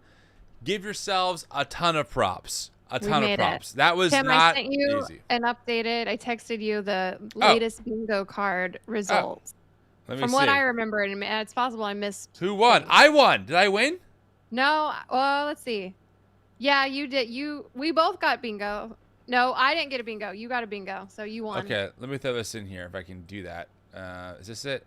Okay, there it is. Okay, hold on, friends. Hang with me. There we go. Okay. The right slot. Yeah, weird. Nothing. Weird.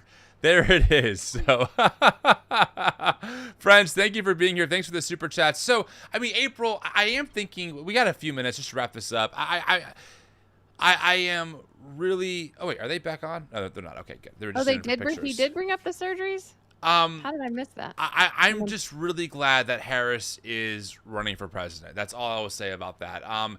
Let's listen. One thing about this channel is even though we have our biases, we still do our best to call balls and strikes. And we all know that last debate between Biden and Trump was just a disaster on every possible front that it could be.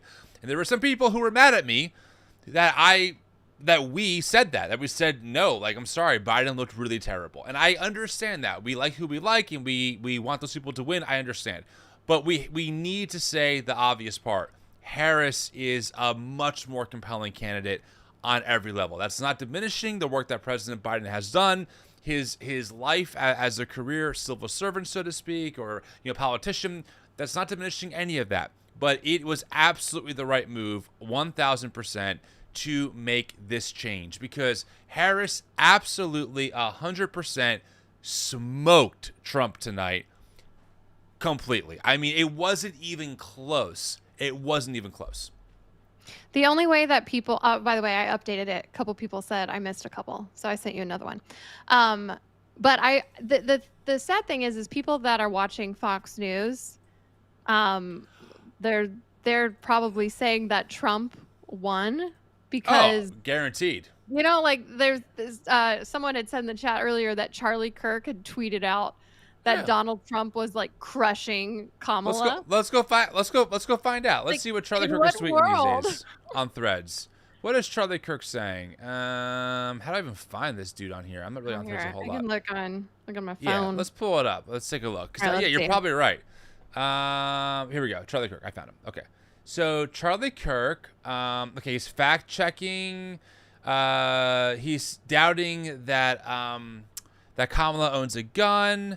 Every question the moderator asks him is, can you defend? Every question they ask her is, how do you feel about? Okay, so now they're pointing out the apparent bias of the debate moderators. Fact check. Trump did this. Great answers from Trump on Ukraine. I mean, there's nothing really here. I'm looking.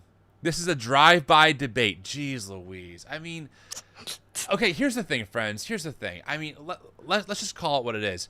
And again, for those of you who are regulars on this channel, who probably grew up similar to how April and I did, in the far right ethos as Christians, conservative evangelicals, and I grew up on a steady diet of talk radio.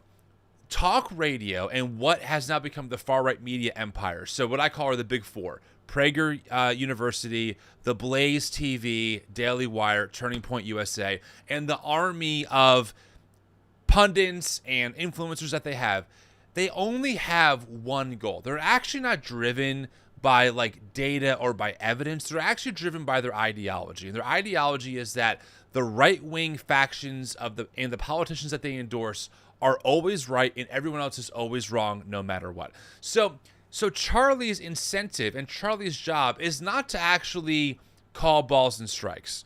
Charlie's job is actually to spin everything, just like how Rush Limbaugh did and Sean Hannity does, in favor of their candidate. So that's all they're going to do. It doesn't matter. This is why Trump can, and he was right when he said he can go down Fifth Ave and shoot someone and not lose support. He understood the sycophantic nature of this right-wing media world and the people who listen to those people who would eventually tag along and become part of that Trump can do no wrong crowd. And that's why tonight Trump said bluntly that he only has a concept. He has no plan for healthcare, just concepts.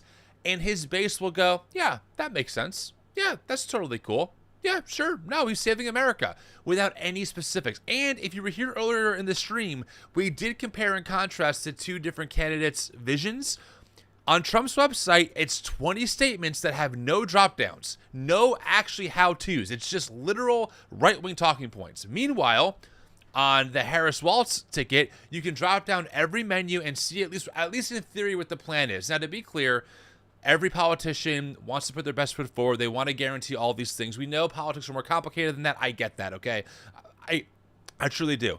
But it is unbelievable to see how, and mark my words, especially tomorrow, the right-wing media machine, as we speak, is getting their talking points together. They're going to poke all their little holes. They're going to create these new narratives, and they're going to flood social media, flood Instagram, flood Twitter and X and whatever and Threads with these narratives that will spin the whole thing for Trump, despite the reality of what happened tonight, which is that Harris absolutely cooked him. Here is what right-wing people are saying right now. I'm looking at Megyn Kelly, Megan Basham, and Ann Coulter, and they're all claiming that the moderators were very biased, and of course, they were all attacking Trump, that the pile-on against Trump was a disgrace. Megan Basham, hold on, where she said. I have her here. I retweeted her. She said Kamala Harris and the ABC moderators are doing and tag teaming on attacks against Trump is working to a degree. And then here's what I said. They owe the American people an apology. Megan said ABC setting the last vestiges of its credibility on fire to try to ensure the Democrats hold on to power. My tweet: breaking, far-right journalists mad at fact-checking. That's good. I'm just so over these people. I'm sorry. Like God. I'm over them because they consistently try to own the corner on truth. They hijack these terms. We're full of truth. We stand with truth. We stand on the side of truth. God's truth, political truth, moral truth. And yet they actually support people who lie through their teeth 24/7 and then spin it back on us like somehow we're the crazy ones.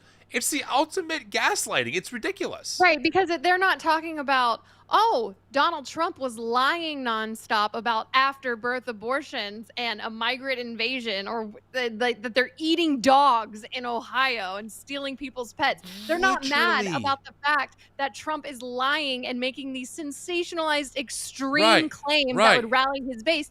They're mad that the moderators fact-checked him, and somehow it's the persecution complex. Yes. We're being persecuted because we're right and they're all evil and everybody else sucks and they're destroying our country. But in reality, your guy is lying. I mean, look, it's right. It's all over the news. Trump pushed his baseless claim about immigrants eating the pets. This is the same thing. This is just like when, April, they were pushing that there was some school where kids were transitioning to be cats and they had litter boxes in school. I know. Ugh. It's not even true. Like, friends, can we just acknowledge, I know it's getting late, I know you're all tired, but there's 1,000 of you watching. Can we just acknowledge how insane it is that there is a world of people who make up blatant lies and have the audacity to say that they're standing on truth, and that people who disagree with them are crazy and anti-science and anti-God? Like, it is wild that we allow these people to control these narratives, that somehow they are the true Christians, somehow they have a biblical worldview, somehow they care about truth. No, they don't. These people are driven by dogma, and they are committed to specific hierarchies of order, of gender and race and all that stuff. And then they spin it like somehow we're the ones who don't give a crap about that, about truth and etc. It's just, it is mind blowing to me. It's mind blowing to me. No, I know. And like the way that these people think that there's a chance that they could really send their kids to school and they come home with a surgery. Do they know how expensive surgeries are? It's like the same like oogie boogie fear mongering of people putting drugs in the kids' Halloween candy. No one's putting drugs. That's expensive. People are wanting to keep their own drugs. They're not giving it away to kids, and they're not giving their kids surgery at school. That's not happening. What we're referring to is that Trump at a campaign stop said that, I think that he used the example of Jimmy goes to school, gets some terrible, invasive surgery at gender school. Gender. Yeah, like he didn't say it directly, but that's what he was hinting at. Yeah. And it's like, what? And to be clear, Trump's own campaign and the right-wing organization Moms for Liberty both said that isn't true. His own people were like, yeah, that's actually not a factual statement, right? And so again, like, why do we allow this? Why do we tolerate, but why are there millions of Americans, unfortunately, according to the data, mostly white evangelical conservatives, that is his strongest base. These are the people who in church claim to be following the truth of God's word, and then they believe blatant lies like this. It just makes it makes no sense to me. So anyway, yeah. And we barely even got on. They didn't talk about gun reform. Yeah. Which, after that school shooting, like that would have, all they did was talk about how they owned guns because Trump said they were going to take away guns. Someone had tweeted, I don't know who Delano Squires, I guess he's a conservative. He said, Are we going to get a single question on education, including school choice and gender ideology in the classroom? And then Megan Basham quote tweeted it and said, nope, debate over, not a single question on a major issue parents all across America care about. Instead, we get questions on important matters like whether Trump thinks Kamala is black. Like, why? It is pissing me off so much that these people think that the biggest issue in our country right now is gender ideology and like education in school. The biggest problem with education, like there are problems with education that need to be fixed, but my main thing is I want my kids to come home alive. I saw a post the other day where like a teacher was recommending things that you can do with your kid just to help them live in case a school shooting were to happen. My daughter came home today that they practice a lockdown drill, which obviously she's 5. She doesn't understand what that is, but they're having to practice these drills in kindergarten. And this woman had said one of the advices was don't send your kids to school with light up shoes because if they have to hide under a desk, their shoes could give them away. And I literally this morning put light up shoes on my kid and I literally thought about that. And I was like, that's what I care about. I want my kids to live 100%. to survive their elementary school education. 100%. Who cares if kids are learning that queer people exist? Because guess what? They exist. That's just a fact. We're just like majoring in the minors over here, and we're rallying up all this fear base based on bigotry, and we're not 100%. actually facing these issues that actually matter. And you can both sides it. Democrats have a lot of things that they need to do better, 100%. But at this point, you've got Donald Trump praising dictators, wanting to be a dictator on day one, and literally only caring about the culture war and not actually helping American lives. Maybe some of you out there are thinking to yourself, well, Tim, I don't want to become, like the left-wing version of whatever's happening in the Trump world. Let me just say that I speak to a lot of people who are much more progressive and not Trump supporters. I have yet to meet one who is a sycophantic maniac for Harris, thinking that somehow Harris will save the country. No one thinks that in these spaces. We all understand that our political leaders are subject to the will of the people, that they're flawed, that not all their policies are going to add up, and that when they get elected, we have an obligation to hold them accountable to do better, right? I mean, we understand that, which is why I'm never going to have a flag in my front yard or on my car that says Harris Walsh, because these are not my saviors, right? And April, I totally agree with you. In fact, one of my critiques of the moderation was, where was that question, right? We are a few days beyond another school shooting that claimed the lives of 4 people, including 2 14-year-olds, by a person who was who was interviewed by the FBI last year. We saw the cam footage come out. Where was that question? Like, what are your solutions, Trump and Harris, to solve this egregious evil that's happening in our society, right? So I completely agree, because I have kids in school, you have kids in school, 800 people watching this, most of them probably have kids in school at this point, and we want to know, I don't want to send my kids with a backpack on them and have them not come home, or have them come home in the morgue. Like these are the key issues we need to be asking our politicians to take care of, and asking, especially for the future president of the United States, what are their solutions? So it's just unbelievable to me. That's my critique of the moderation, was like, where was that question on the heels of another mass shooting, frankly, So anyway. Yeah. So well, we made it through. We made it, friends. More palatable. I will say there was something very refreshing of seeing someone just like call Trump's number. Like she was getting under Trump's skin, and she was strong, she was firm, and she called him out on his shit. I completely agree. Not enough people do that. 100%. Well, listen, friends, good news. If you like April and I, we'll be back here on Friday with of course, another recap. Before I leave you, just a couple quick things you should know. Number one, we are doing an in-person event with Representative James Tallarico in Texas. Tickets are available now. James Tallarico is a great Christian doing great work, and we're going to have a great conversation with him in person. We're going to record it. It will be out on YouTube. Tickets are available. And the last thing I want to say is, here it is. I'm going live on Thursday with my friend Trip Fuller to talk about how Christian nationalists completely get Dietrich Bonhoeffer wrong. And we're going to respond to Eric Metaxas. So that's coming out this Thursday. We'll be live at 2 o'clock. And of course, we're coming back here on Friday. So make sure to subscribe to the channel. This channel is very, very active. If you're looking for top tier academics, scholars, people to help you find a better path forward in your faith, it's not me or April, but we have a lot of friends who are top tier scholars. All right, fine. It's not me, but we have a lot of people that we know and love that come on this show regularly to help us find better paths forward, to help us understand what's behind some of the rhetoric, and to keep you more informed. So, all right, we did it. I'm going to go to bed. Are you going to bed, April? I'm going to bed. Yeah, I am going to bed. I got to wake up early to take my children to school. Oh, I love that. All right, listen, friends, great seeing you. Have a great night. Talk to you later on.